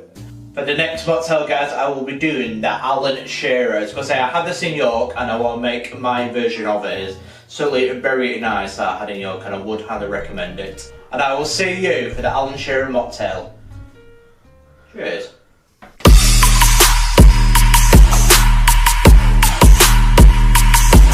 Thank you very much there to Mixed for providing today's half-time entertainment for you guys to enjoy. As I said, do go and check him out. Links and details, they are in the description. So we are just waiting for the second half to get underway in West London between Brentford and Manchester City. Currently level here at 1-1. It's a game that Man City have dominated so far. Brentford took the lead on 21 minutes through Neal Maupay and a direct ball forward from the current man of the match, Flecken in goal. Mark Flecken, the goalkeeper for Brentford, making 9 saves in that first half. So creativity and having shots on goal just hasn't been the problem for Manchester City in this game. Clinicalness, maybe. It's been good goalkeeping, but once again getting called into question Manchester City's inability to keep clean sheets. What can Manchester City do to tighten up at the back to ensure that they're not conceding these goals? We've seen replay after replay of that Brentford goal. I'm sure some of you out there will be looking at it saying 2, maybe 3 of the Brentford players are offside as that ball's played forward, but you can't be offside from a goal kick. So because of that, Neal Maupay isn't offside. If there's a touch that comes in off Ivan Toney, then offside would come into question. Ivan Toney doesn't touch the ball, so there's no question about offside. Man City are too busy occupying Ivan Toney that they forget about Neal Maupay. Nathan Ake marking Ivan Toney's taken out of the game. Ruben Dias doesn't read the situation. Neal Maupay, he's quick, he's precise, he's through on goal, makes no mistake, and puts the ball into the back of the net. But it's not all doom and gloom. You go back to Brentford's away match against Tottenham Hotspur last weekend, and Brentford took the lead in that game. I say last weekend, it was last midweek. Brentford took the lead in that game. Neal Maupay gave Brentford the lead in that match. Tottenham Hotspur had to dig very hard second half and got the win. Ultimately, I think fitness is a big question here for Brentford. If Manchester City can continue with their precision, with their ability to attack, and they continue with their intensity, I think Manchester City can find more goals here in the second half. Yeah, we needed a little bit of luck to find that equaliser. You make your own luck, though. You continue to attack a team, attack. Eventually, the opportunities will fall, and you'll put one by law of average into the back of the net. And that's what Manchester City, I think, need to continue here in the second half. Don't play a nice, casual, relaxed second half. Treat this as it's 0-0. We're level, so you don't even have to treat it as a 0-0. You treat it as we're not winning this game. We've got 45 minutes to put it right. Go and put it right. Find the goal. City are going to be attacking towards that away end second half. And as I said, motivation just can't be an issue here We saw Liverpool lose yesterday, drop points. Arsenal have overtaken us, so we can't afford to be dropping points here. It's a massive game for City. We need to win this game. It's great that we've found the equaliser. We take confidence away from that. It changes the team talk for Brentford a little bit. Puts a little bit of doubt in their head more than anything else. Their approach will still be the same second half. Low block approach. Park that bus. Wait for the opportunity, expose that high line, try and grab another goal. You fancy, if Brentford want something from this game, they are going to have to find the back of the net again in the second half. So the question, I don't have any doubt about Man City's attack. My doubt is in defence. Are Manchester City capable of not conceding again in this game? I think if City don't concede again in this game, we win this game. My problem is conceding. It really is. And the best form of defence here is attack for Manchester City. Situational play, grab the next goal, put Brentford under pressure. That's going to open them up because they're not going to park a bus at 2-1 down in the second half. They've got nothing to lose. They come out to play. Space opens up. You hit them with the direct players from the bench. You hit them with the likes of Jeremy Doku running at tired legs. 25, 30 minutes remaining. If we can grab a goal first 15 minutes, it completely flips this game and turns it on its head. So there's still a lot to play for here in the second half, and I am confident that Manchester City can find that goal. I don't think we're going to make any changes at half time. I think City will wait 55, 60 minutes in. If we're still at 1-1, you may see some changes being made by Manchester City. We'll see how it plays out. Massive second half coming up for Manchester City. So don't forget, please do leave a thumbs up now. 14 likes away from 100 likes. And also don't forget as well to subscribe if you are new around here. Brentford then, they're going to get us underway here, ready and set for the second half. They're attacking from right to left with City attacking from left to right. It doesn't look like any changes have been made as we do have kick-off here. And the first thing Brentford do, send it backwards, send it high and send it long. Trying to put Manchester City under pressure. Clearly the approach here is long balls forward and hoping that it falls right for them. Can Manchester City find an early goal? It'd be great to go out there in the early parts of the second half and grab a goal just to completely flip this game on its head. John supporting the 49ers next weekend in the Super Bowl 58 taking place in the Sin City, Las Vegas in Nevada. I reckon John's not going to like this, but I reckon the Chiefs are winning next weekend. I think they've just got that experience that's been very telling over the last few weeks in the AFC division. Champions of the AFC, Kansas City Chiefs taking on, of course, the San Francisco 49ers, the champions of the NFC in the NFL.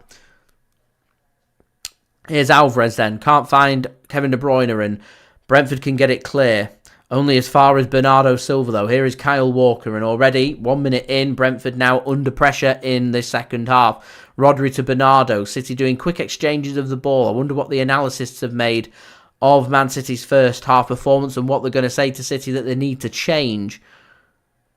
Said from a creative point of view, it's not been too much of a problem. The shots have been on target. The questions have been asked of the goalkeeper. They haven't been bad efforts on goal either. It's just been good saves from the goalkeeper, but persistence is key. Keep doing it. Eventually, something will stick and something will go. Even if it requires a little bit of luck. You make your own luck in this world. Football is no exception of the rule. You make your own luck in football as well. Here's Nathan Ake then. On the left-hand side to Phil Foden. Back to Nathan Ake. He's got support of Foden and Gvardiol. Uses Foden. He plays into Alvarez. Can't sort his feet out. And a tackle comes in there from Janelt. And Brentford, through a combination of a couple of passes, all of a sudden find themselves in a bit of space here on the right-hand side. And an early ball comes in. And it's good defending from Kyle Walker to stop the ball coming into the channel. I think it was Reguilon that had burst forward there. Good interception from Kyle Walker. Man City can no longer be thinking about getting back and defending, but thinking about getting forward and attacking. Here is Foden. Good back heel to Rodri. Gives the ball to Kevin De Bruyne. Here's Gvardiol now to Rodri. A Rodri rocket? No. Kevin De Bruyne now. Goes with the outside of his foot, trying to play a pass in. Back to Rodri. Rodri has a shot, and it's a good block from Brentford, and Ivan Toney just buys himself a free kick there. Ruben Dias can't believe it. He just couldn't wait to fling himself into the ground there. Ivan Toney, he's already going down before Ruben Dias makes any kind of contact. He's already making his way down. He's protecting the ball. He's leaning forward. His legs are ready to go, waiting to initiate the contact. It's that bad that if Ruben Dias had been smarter and not made any contact with Ivan Toney there, Ivan Toney would have gone to ground. And it'd have been clear simulation, a clear dive. And it's remarkable to think that you could think about giving a dive and giving a free kick on the edge of Brentford's penalty area through trying to protect the ball. Here's Manchester City then coming forward and falls nicely. We fought to Julian Alvarez, and in the end, Brentford defending deep. They're making their own look. Find the interception. Dave says Super Bowl 58 is a Cleveland fan, 40 years standing, don't mind who wins, just can't stand the Ravens, who of course lost to the Kansas City Chiefs. Vintage Ravens went in as the number 1 seed in the AFC as well. Had a good season up until then, just never really showed up in that championship match. Just the Chiefs are just very good. Experience is crucial. Brentford then wasting a bit of time, got a throw in. Clearly just happy to sit deep and defend. Watch if Man City find the next goal, how much urgency they start to show. Long throw in then coming in from Brentford. Launched in towards the near post, clear by Rodri. Foden gets his head onto that and gets it further clear for Manchester City. Bernardo Silva now to De Bruyne. Flick towards Foden. Takes the touch. It's a good touch. Alvarez now. His pass just isn't accurate enough. And Ivan Toney receives the ball here for Brentford in a good position. Thought he might have gone with the early ball. He doesn't. He goes for the pullback and Ake wins the header and City can come forward. And that's a good header from Reguilon out of the to head it out. Nadir, they're parking the bus because they've got no other approach. There's nothing else they can do. They're not going to sit and play Manchester City at their own game because they're going to get beat because you make it about quality, and pound for pound Brentford can't compete with the quality that Manchester City have got. So when you're faced with a situation like that, you're just going to sit deep, cut off space, hope for the best, and hope you get that opportunity and put it away, which is what Brentford have done. They won't be the only team that does this approach. In fact, they execute it very well. They're very good at defending. They're very good at cutting space. Everton are another team that will do the same approach at the weekend. It's points that City were dropping last season because they didn't have enough about them to stop the rot. This led to Manchester City needing a run at the end, that business end of the season, and they managed to do it. We're into the business end of the season now. There's no room for error. Manchester City need to turn up and need to play well, and they need to find wins. There's just no mistaking it. At the moment, then Brentford legs were getting more and more tired. But the longer this game goes on, the more they'll grow in confidence, adrenaline will hit, and they'll say it's nearly job done, and the more the pressure falls on Manchester City. So the sooner City could find a goal, that would be brilliant. Here's Foden for City then. Finds Kyle Walker. Thought it might have gone down. He chooses not to. Gives the ball to Bernardo. Here's Ruben Dias. There's space on the left. City just working the ball into tight, compact areas. They're confident. That's why they're doing that. Here's Bernardo to Walker. Ruben Dias now. A little bit of movement from Foden. Worked across to the left. I mean, we're getting to a point where it's just give the ball to De Bruyne. He'll do something. He does something. Foden! Yes! Assist for Kevin De Bruyne, and it's a flicked header from Foden, and there is the goal! Philip Walter Foden with a brace. It's a great ball from Kevin De Bruyne. Boy, have we missed Kevin De Bruyne. We have missed him. And Phil Foden just peels away from the defender. It's the faintest of touches. And Manchester City have to be 1 goal behind, turn it all around, and are now 2-1 ahead. Come on!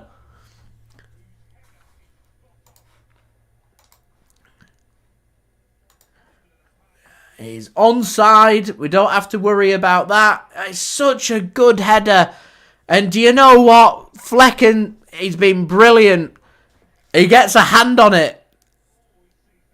He's so unlucky, Flecken is. He really is unlucky not to make the save there.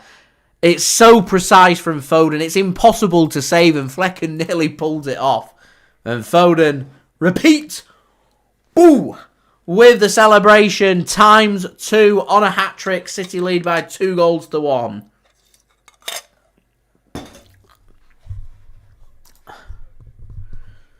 That's what we want. And we're now into the nervous 90s. 10 likes to go. Don't forget to subscribe. That'd be great as well. We are aiming for 34k. Now Manchester City, they need to not stop. They need to not stop here. Here's De Bruyne. Oh, Ben Mee. It's lovely, lovely defending. And City nearly picked the pocket. Nearly. But the game, City only got a 1-goal cushion. Game's not done. Need to keep going. Need to keep pushing. We've spoken before about Man City's ability to concede goals. They always look vulnerable. You always fancy that City are going to concede a goal. City have just been suspect from these long balls over the top. The line's just so high. There is space for Brentford to work with if they want to attack us. That's a good ball. To the left-hand side. Reguilon. Ake should deal with it.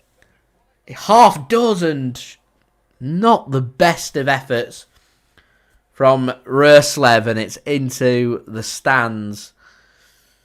And Nathan Ake initially makes a good interception to take the ball away from Ivan Toney. Falls nicely to Ruslev, and I think Ruslev's a bit disappointed. He goes with the outside of his foot. It's not really close in the end. And City send it long towards Haaland. Long ball from City now. Here's Foden on a hat-trick for City. Gives the ball to Josko Gvardiol. 34 minutes remaining. Odin, we have signed we're signing Savio. Fabrizio Romano has said we're bringing him in from Estac Troy. He did say on his tweet we're signing him from Girona. He's not Girona's player. He's on loan at Girona from Estac Troy, who are part of the CFG. And De Bruyne has a shot. Good save from the keeper. Takes a deflection, so it takes the pace out of the ball in the end. Pep Guardiola scratches his head.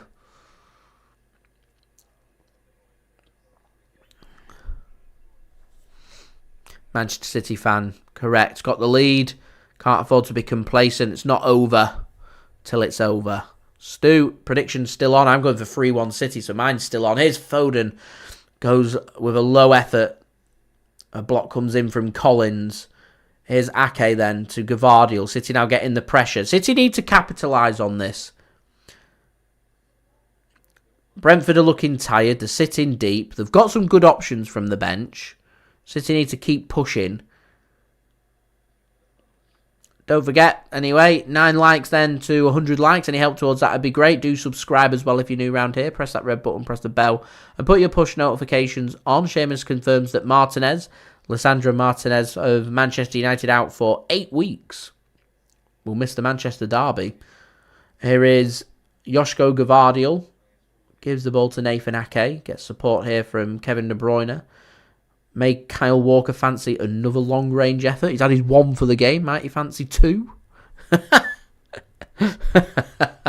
Thank you very much, Odin and Vodsech. Much appreciated.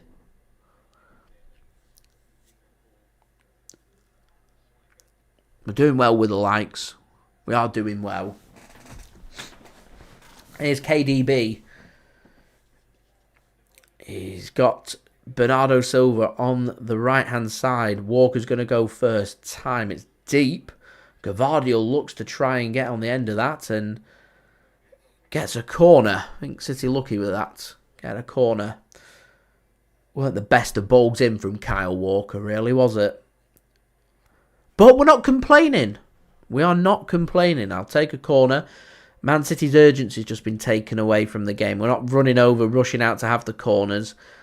Walking pace now for City, as we're now 8 likes away from 100 likes.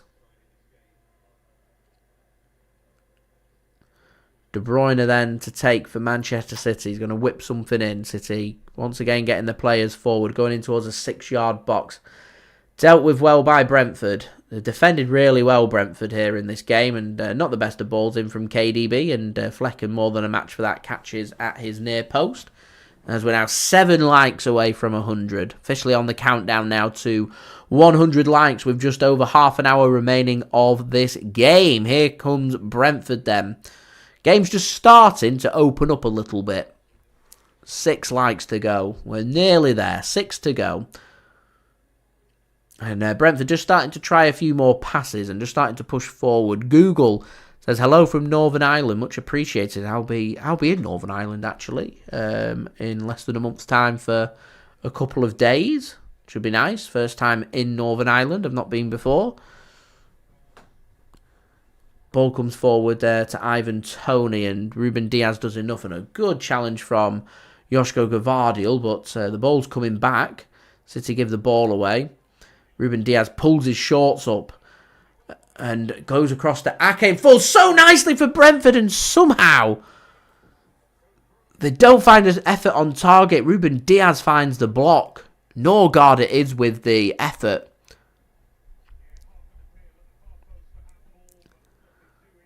So, ball gets hooked back in. Nathan Ake's not handball. It's a great block. Absolutely brilliant block from Ruben Dias. Absolutely brilliant. And I say this game opening up. Brentford getting opportunities now. As we're now 4 likes away from 100 likes. Some defending here for City to do. Less than half an hour remaining of the game. Ruben Dias organising his defence. Corner to come in. And it's desperately unlucky from Brentford. It was a flick on at the near post by Norgaard, I think it was. And there was no one at the back post to attack it. Pinnock was towards the back post, but it was miles beyond him.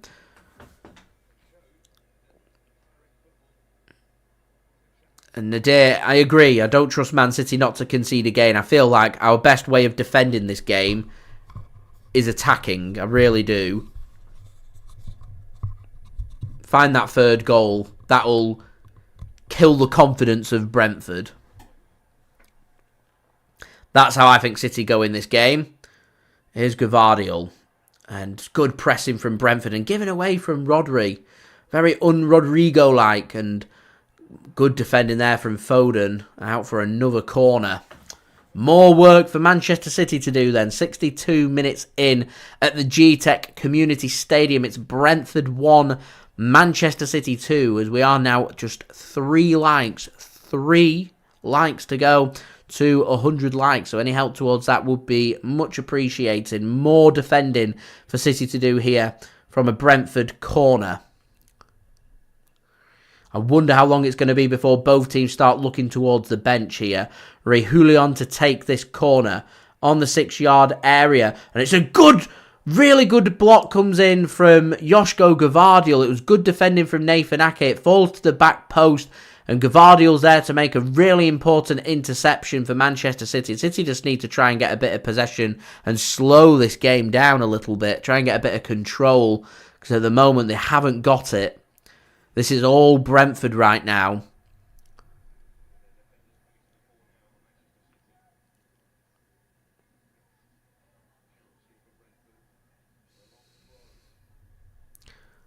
Long throw comes in from Brentford. Header won by Manchester City, and they can get the foot onto it and get it clear.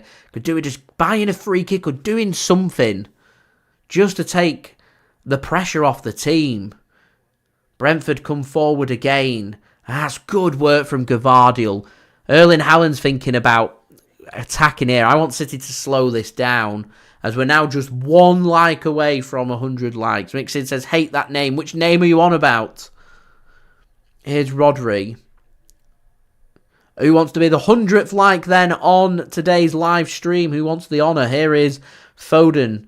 Pulled back to De Bruyne. Can't thread his pass through, and ball given away by City. Brentford, really poor from Brentford to just hoof the ball up and give the ball away. Completely unnecessary.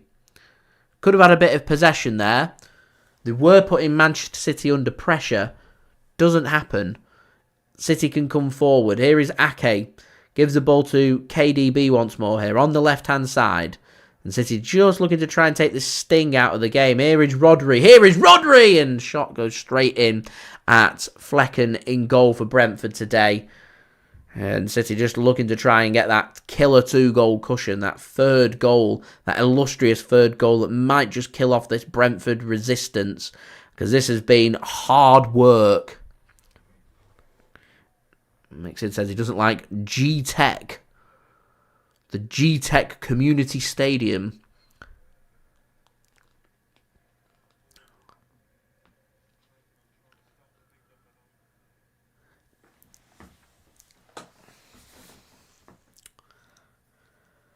Here's Ben Mee for Brentford. Given away again. Sloppy. There's space everywhere for City. And De Bruyne just can't get it right. Lydia, thanks for tuning in. Yes, my weekend was very nice. Thank you very much, my friend. How was yours? And here's De Bruyne now to Haaland. And again, just doesn't correlate. It doesn't link up. It's going to take Haaland a bit of time. He's not played for 2 months. And De Bruyne's not played since the beginning of the season. So it's going to take a bit of time to get rid of all that rust. To be fair, De Bruyne has already found an assist. And Haaland's got that attacking physical presence that can cause problems. Here's... I think my connection just went then. My internet connection. So if I did momentarily drop off then, guys, I really do apologise. As Brentford are in here and over the top of the crossbar. Hopefully you guys can all hear me, see me, everything.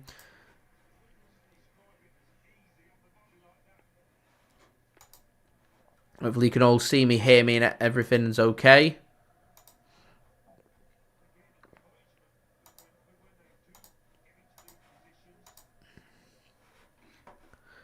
There we go. I think we're back in business.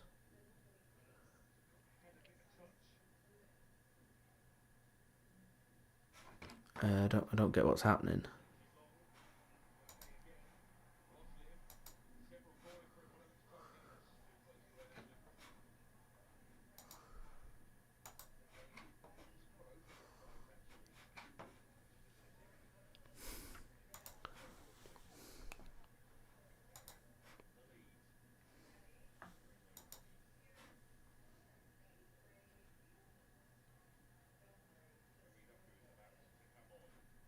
Right, I think we're back in business. Sorry, I think it dropped off my end. You guys are all saying it's all good, your end. I think it just dropped off my end. I don't know what happened then. It refreshed itself. It said OBS had disconnected, then reconnected, and then it kicked me into another live stream. I thought it had ended this live stream and put me into another. I was like, what on earth is happening? And yeah, there we go. Here comes Nathan Ake, chipped into space. I think Jeremy Doku is going to be coming on very soon for Manchester City. Mike, I don't mind making you a moderator. I'm not currently looking for a moderator. Once we get towards the business end of the season and things start getting a bit more hectic and I'm needing a little bit more help managing the stream, I will make you a moderator. That's my promise. Just remind me again. It'll probably start getting busy. Probably Manchester Derby onwards from March. So remind me again in a month's time, and I'll make you a moderator. If that is okay with you, my friend. At the moment, I'm not sure how many moderators I've got in, but I can manage it all fine by myself at the mo. Here comes Rodri. Gives the ball to Bernardo.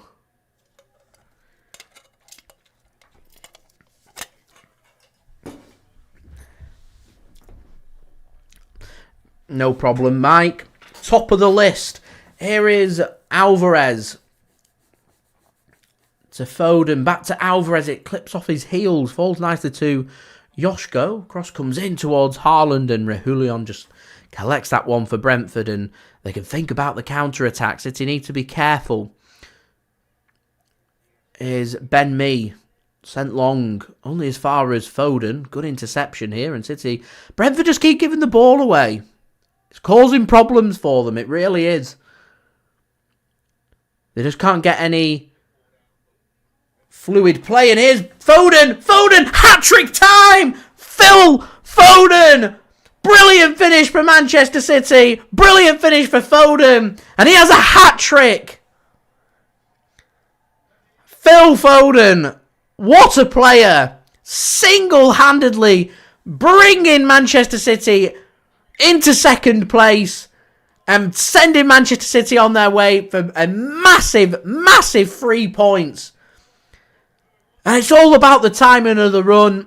Gets it onto his stronger left foot and boom, into the back of the net. Phil Foden, hat-trick hero, 3-1 Manchester City. And I'm going to go back to what I was just saying about Brentford. It all comes about from them giving the ball away. Sloppy in possession. Manchester City capitalise on that and they say, thank you very much. We will take that. It's a good finish from Foden. And you feel like that's going to kill off the Brentford resistance. Cool, calm and collected from Phil Foden. It's just a good finish all round. Really good play from Foden. We've spoken a lot about the goalkeeper for Brentford. But Phil Foden just showing just how good he is. And we'll be getting my JSGC man of the match today because he's just an extraordinary talent. What a player. Philip Walter Foden. Perfect. Jeremy Doku does come on then for Bernardo Silva. Thank you, Vozcek, for just clarifying that one for me in case people had missed it. I did just see it pop up there. But thank you very much for having my back there in case I did miss it. 19 minutes remaining then here for Manchester City. It did look like they were getting Rico Lewis ready to come on as well. We'll see if he does come on and whether that goal has changed things or not from Pep Guardiola's perspective. And Brentford now needing a goal and soon. For Manchester City, I mean, this is a good opportunity now. We've got that killer 2-goal cushion and start thinking about scoring more. I really would. You know, Liverpool lose by 2. If Man City can win by 3 or 4 here, we overtake their goal difference. Goal difference could be very important come the end of the season. I criticised City in my last game against Burnley of us not being ruthless enough. Not putting the game to bed and not scoring enough goals. Hello from Bali. Love that one. Thank you so much for tuning in. All the way from Indonesia. Here is Nathan Ake for Manchester City. 18 minutes remaining. Vozcek says, likes Rico. He's a great young talent. He's a fantastic player. He's been getting compared with Conor Bradley over at Liverpool. He also plays on that right-back position. He's a good player, Conor Bradley. Spent last season out on loan at Bolton Wanderers. He's had some very sad news this week with his father very sadly passing away. So put all football rivalries aside for a young prospect, a young talent, at such a young age, losing his father is mortifyingly devastating. So all the thoughts of everyone associated with the JSGC channel, including myself, send their thoughts, to Conor Bradley and his family at this very difficult time. Very sad.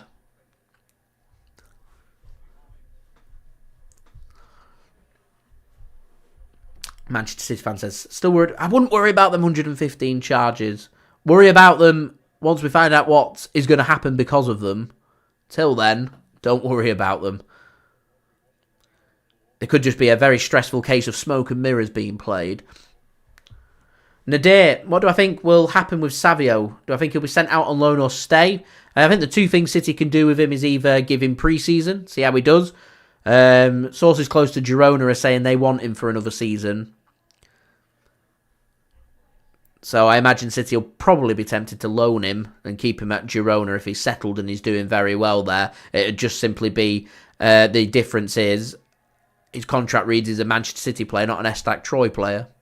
So, Andy Scott, I'm very much the same. I have firm backing to believe in the club. I have no reason to doubt the club. I have no reason to doubt Khaldoon, Chicky, Ferran, Omar before he left. I have no reason to doubt anybody that's associated with Manchester City. They did nothing but good for Manchester City, for the city of Manchester, for the local community. They've done nothing but good. And I will not sit here and have their hard work be slandered because people do not like what they see from Manchester City. Because you don't wear the correct colour kit, you don't have the right name, you upset the establishment. So much politics being used.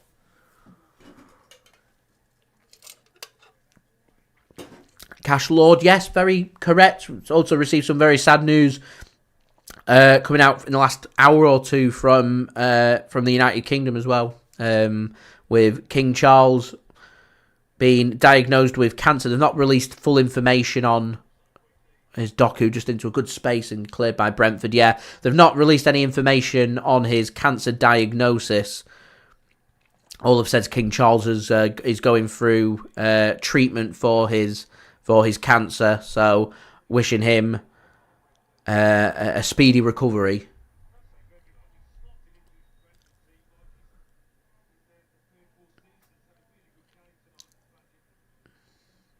I saw a load of people getting a load of comments in about the politics surrounding it and everything, with it being the royal family, and it does divide opinion amongst people, but at the end of the day, it's 3 subs made here by Brentford. Janlet Jensen and Ruslov come off, and Lewis Potter, Damsgaard, and Yarmulik come on for Brentford.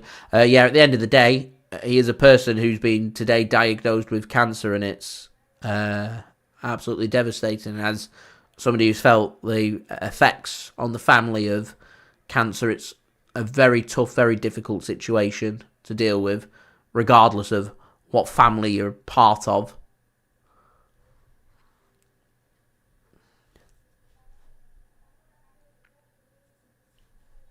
So, wishing him a speedy recovery, and hopefully his treatment will be successful, and he'll be able to get his cancer into remission and get the all clear as soon as possible. As Brentford get into another good position, and Nathan Ake makes the interception out for a corner here, and this game's just slowly just started to tilt towards Manchester City coasting. We don't want that.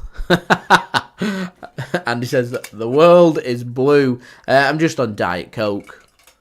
It's nothing spectacular, nothing special. Just a can of Diet Coke.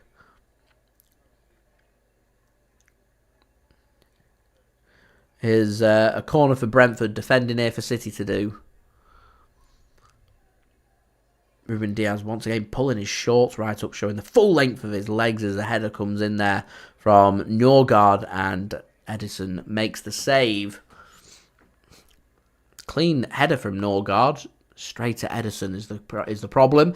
As we do hit 100 likes, which is fantastic. So let's see if we can hit 120 likes. We'll make the new like goal. So any help towards that would be great. Also, don't forget as well to subscribe. That would be much appreciated. Cash Lord says, have I ever thought about leaving the UK? The thought crosses my mind every single day. If any of you are following me on Twitter, you'll see just today I'd put that they're thinking about changing the pension age, the access to the state pension that they have here in the UK, which is pretty high. It's set at 66 years old. It's going to go up to 67, and it 100% will be going up to the age of 68 by the time in the next 15 to 20 years. And they're on about potentially with life expectancy going up that they may be raising it to as high as 70 years old, was an article that was put out by, I think it was The Telegraph, and I quote retweeted it and just put, this country's just going to the pits.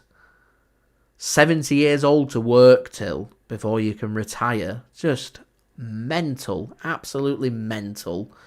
And that with a whole host of other reasons that the UK just seems to be on a slippery slope down. Lack of infrastructure, a lack of investment, poverty on the rise. I mean, the one that's been getting me, I don't want to get too political because I hate getting political.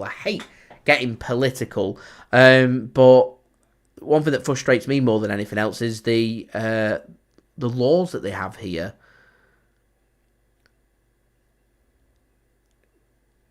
And some of the punishments that just don't match the crime. As a long ball comes in from Brentford, Ederson's miles away and flattens out one of the Brentford players. What's Ederson doing there? Anyway, here's City coming forward. Kevin De Bruyne into the penalty area. He's got nowhere to go. Nowhere to go here. And Manchester City slowing the pace down, and Jeremy Doku allows the opportunity for Pinnock to get some treatment. So Brentford asking the question here of, I think they want a penalty. I think it's on the outside of the penalty area. I don't know what Ederson's doing there. It is on the edge of the penalty area. He takes a knee into the side there. Clumsy from Ederson. So it's outside the penalty area, so it won't be a penalty. So I don't think VAR can get involved unless they think it's a red card offence. So just checking to see where the initial contact is. It's outside the penalty area. I don't get how the referee's not given a free kick for that. I really don't.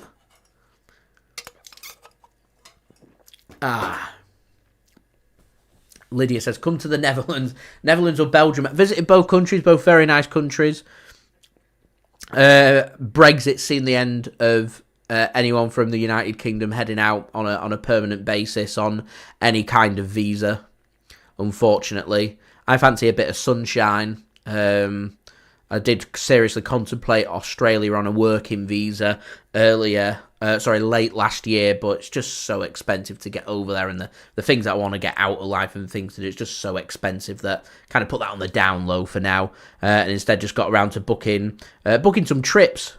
So I'm not too sure if I actually told you guys, but end of the transfer window in September. Immediately after that ends and we head into the international break, I'll be heading away to the United States of America for a week and heading to New York City, which is very exciting. First time going to New York, my third time in the United States of America, so looking forward to that. That should be good. As I said, I've got a trip coming up to Belfast in Northern Ireland as well. Looking forward to that. None of the scheduling for any of my videos or live streams or anything is affected by any of this. So, should be good. And Nadir says lives in Belfast. Is it nice? I'll be spending a couple of days in Belfast. I've not been before. Good to hear.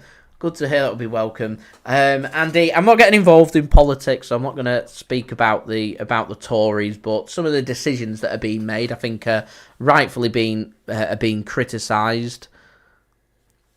The one thing that's really got me is that murder that's happened recently in Warrington. It's not a million miles away from where I am, and because it's a sick case. If you go and read about it, sick case.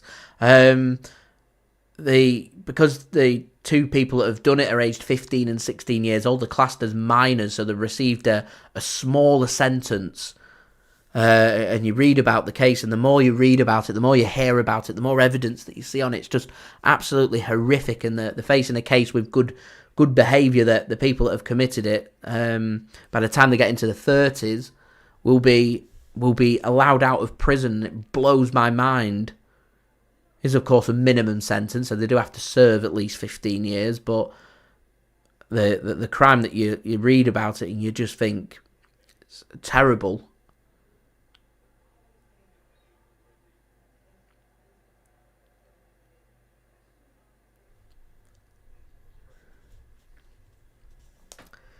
Mike, thanks very much for that. Honestly, I turn 30 next year. You mentioned that you're living in Illinois. Chicago, it will be my location for my 30th birthday. Really looking forward to that. Really looking forward to that. I've always wanted to go. And it says, Sudanese moved to Belfast in 2021. Is it nice? I'll leave my passport crossing over the Pennines now.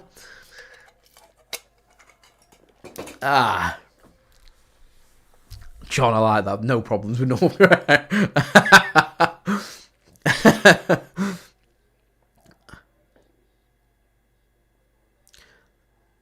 And Haaland just hooks that back across for Doku and gets it cleared. And Alvarez has a shot straight at the keeper. Close. That would have completely killed the game off. And Brentford, they don't have the answers, do they, at the Mo? Just hoping they can find a goal just to give them some hope. And that's what City need to avoid. And City just keep winning the ball back. Thinking about more goals, and that goes out for a throw into Manchester City right next to the corner flag of the Brentford penalty area.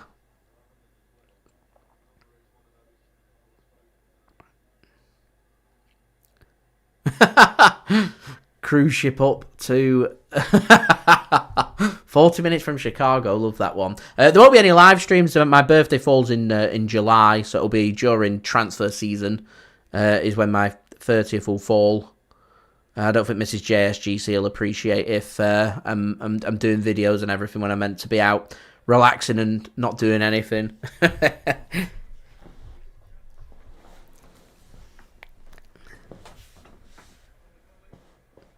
De Bruyne just went close with a volley then, went wide. Right, we're nearing the end of the game. It looks like City are on course for 3 points here, which is brilliant. As Erling Haaland is going to come off for Manchester City now. He's completed 85 minutes on his first start. He'd like to have been amongst the goals, I'm sure, but I'm sure he won't mind letting Phil Foden, his friend, have three. Let him have 3 goals and get the 3 points for City as Kovacic comes on. Andy, I feel like I'm the same way there, yeah. 15, 16 years old, you're old enough to know exactly what you're doing. You're classed as a young adult. I mean, 16 years old, you're old enough to go into the army. You're old enough to decide what to do with your future. You're basically an adult in all but the name. So when you're committing such crimes... Oh, man.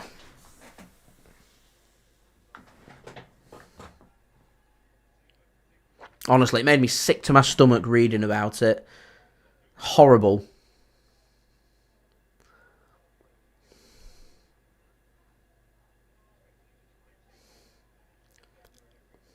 And it's not the only horrible crime. We're not going to sit here and talk about all the crime. I refuse to get drawn in it on Twitter as well, so I'm not just going to mention all the things I don't like about the UK. There's a big long list. I've lived here all my life and from here all my life, and lots of things frustrate me. I know that you go elsewhere and there's other things that are all equally as not great. So it's all about your own personal situation and bettering yourself. And unfortunately, I've not had any opportunity. There's not been any opportunities for me to move abroad and better myself and put myself in a better position, in a better situation. But I'm of a good age that at some point something might give.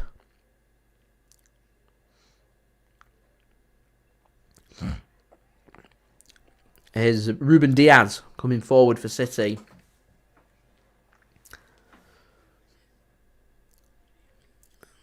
Man City just looking to try and take the sting away. It looks like my 3-1 prediction is going to be spot on here. Mike says, only 5 years older than me. I like that language. Only 5 years. You get older year upon year. You head towards your 30s. You get into your 30s, and you just think it's just all downhill from here. You feel old.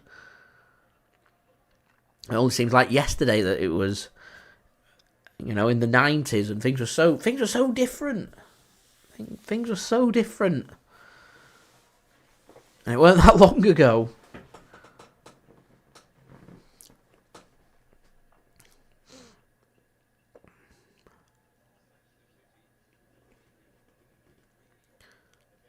Here's Kovacic.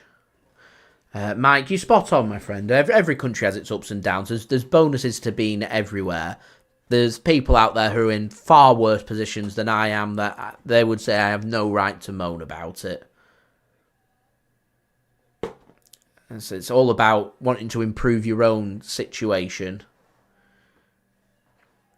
You've got to do things about it. And in the UK, unfortunately, I don't think anyway, there's too many good opportunities.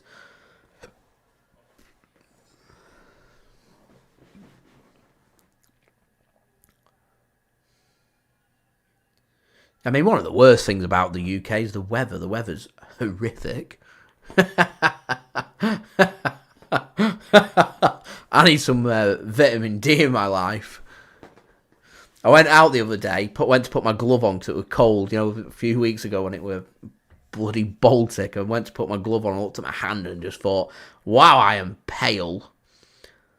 I'll end up with a vitamin D deficiency very soon. But it's just never sunny here. It's always cloudy. It's always raining. It's always cold. It's always windy. It's always miserable. That's handball, surely. Referee! There we go. Ah, man. Cash Lord. I do have a car and I do have a safe home. You're right.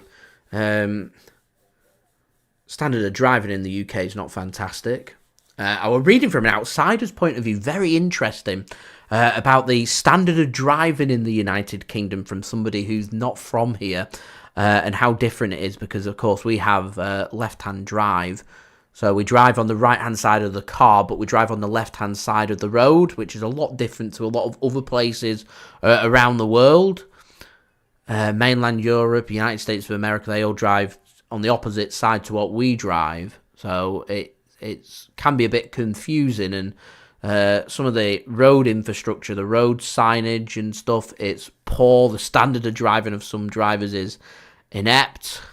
You head onto the motorways. If any American audience watching, the highways over there, the motorways over here, the standard of driving on there is horrific. Middle lane hogging, slow driving, speeding. There were 2 cars. I was just on the motorway the other day. Must have been doing about 110 miles per hour. Tailgate. One of them was tailgating the other, racing them, cutting across 3 lanes. What's that all about? It's dangerous. Really dangerous.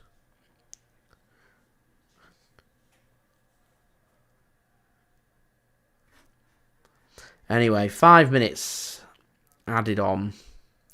Andy finds himself in York's, lived in the UK, Nigeria, New Zealand, and on a rig in Indonesia.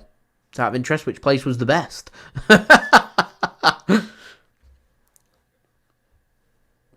Mike says, America, ton of vitamin D. Northern Florida would be nice, safer from the hurricanes than from South Florida.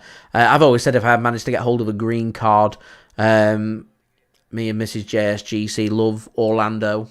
Right smack in the centre of Florida. Can have the odd hurricane here and there. I can live with the odd hurricane here and there. I'm used to wind and rain. May as well take it to the extreme. At least I get some heat. May as well have a good storm whilst I'm at it. That'd be a place of interest. Three minutes to go in this game.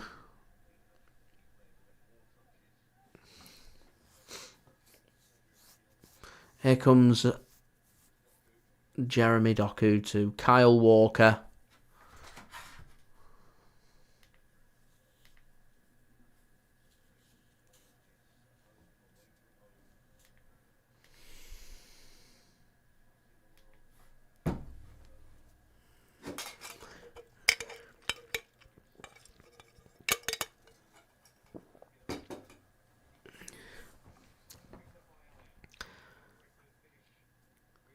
Here comes Brentford, just looking for try and get a goal back. Deep cross comes in. It's very deep, and Walker just heads it out for a corner.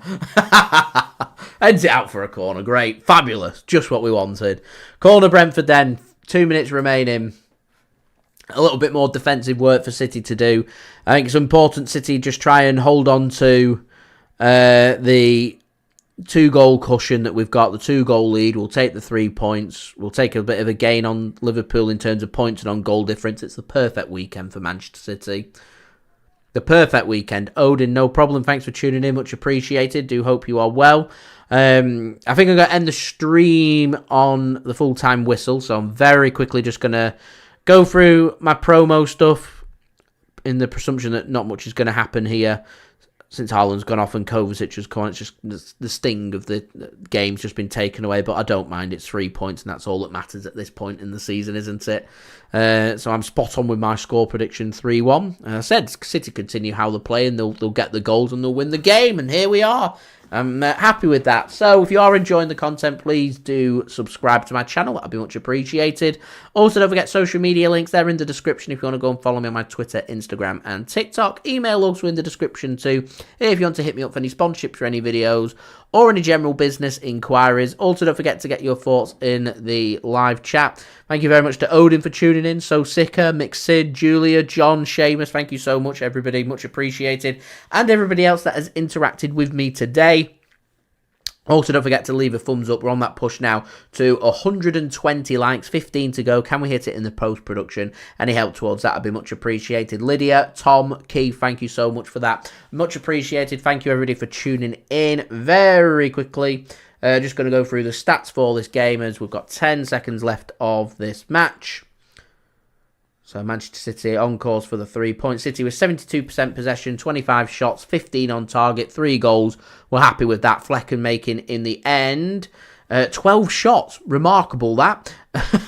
Brentford with 9 shots, 3 on target with 1 goal. City with 751 passes, 274 for Brentford as the full-time whistle does go. A couple of clear-cut opportunities created for both sides. 21 corners in the game, 8 for Brentford, 13 for Manchester City, which is a whopping amount of corners. 3 block shots for Brentford, 7 for City, 7 tackles, 1 for Brentford, 9 for Manchester City, 14 aerial duels, 1 for Brentford, and 12 for Manchester City, with 1 yellow card in the game going to Neal Maupay, the goal scorer of the opening goal, as he exchanges some words with Pep Guardiola. Pep Guardiola looks like he couldn't care less of what Neal Maupay has to say to him. I'm not too sure what he's speaking about there and saying to Pep. Pep's not really saying anything back. I'm not too sure what that's about, but there we go. 3 points for Manchester City as a goal on 21 minutes for Neal Maupay was cut out by Phil Foden in the 48th minute in the 3rd minute of added time in the first half. 53 minutes in the second half saw City saw City take the lead for the first time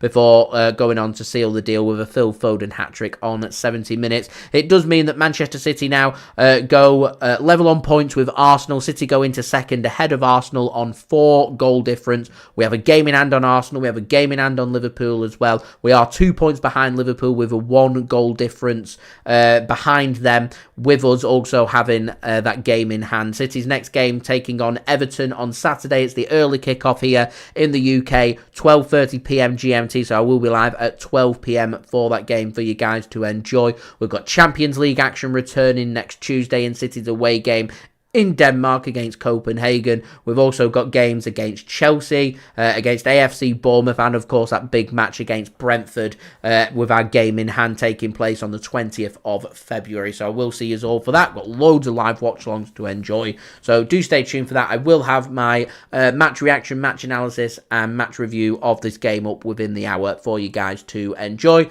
3-1 victory for City, 3 points, very happy with that. I'll see you all again for the next stream. So I've been JSGC. Thank you everyone for watching. I hope everyone is safe and well. Peace.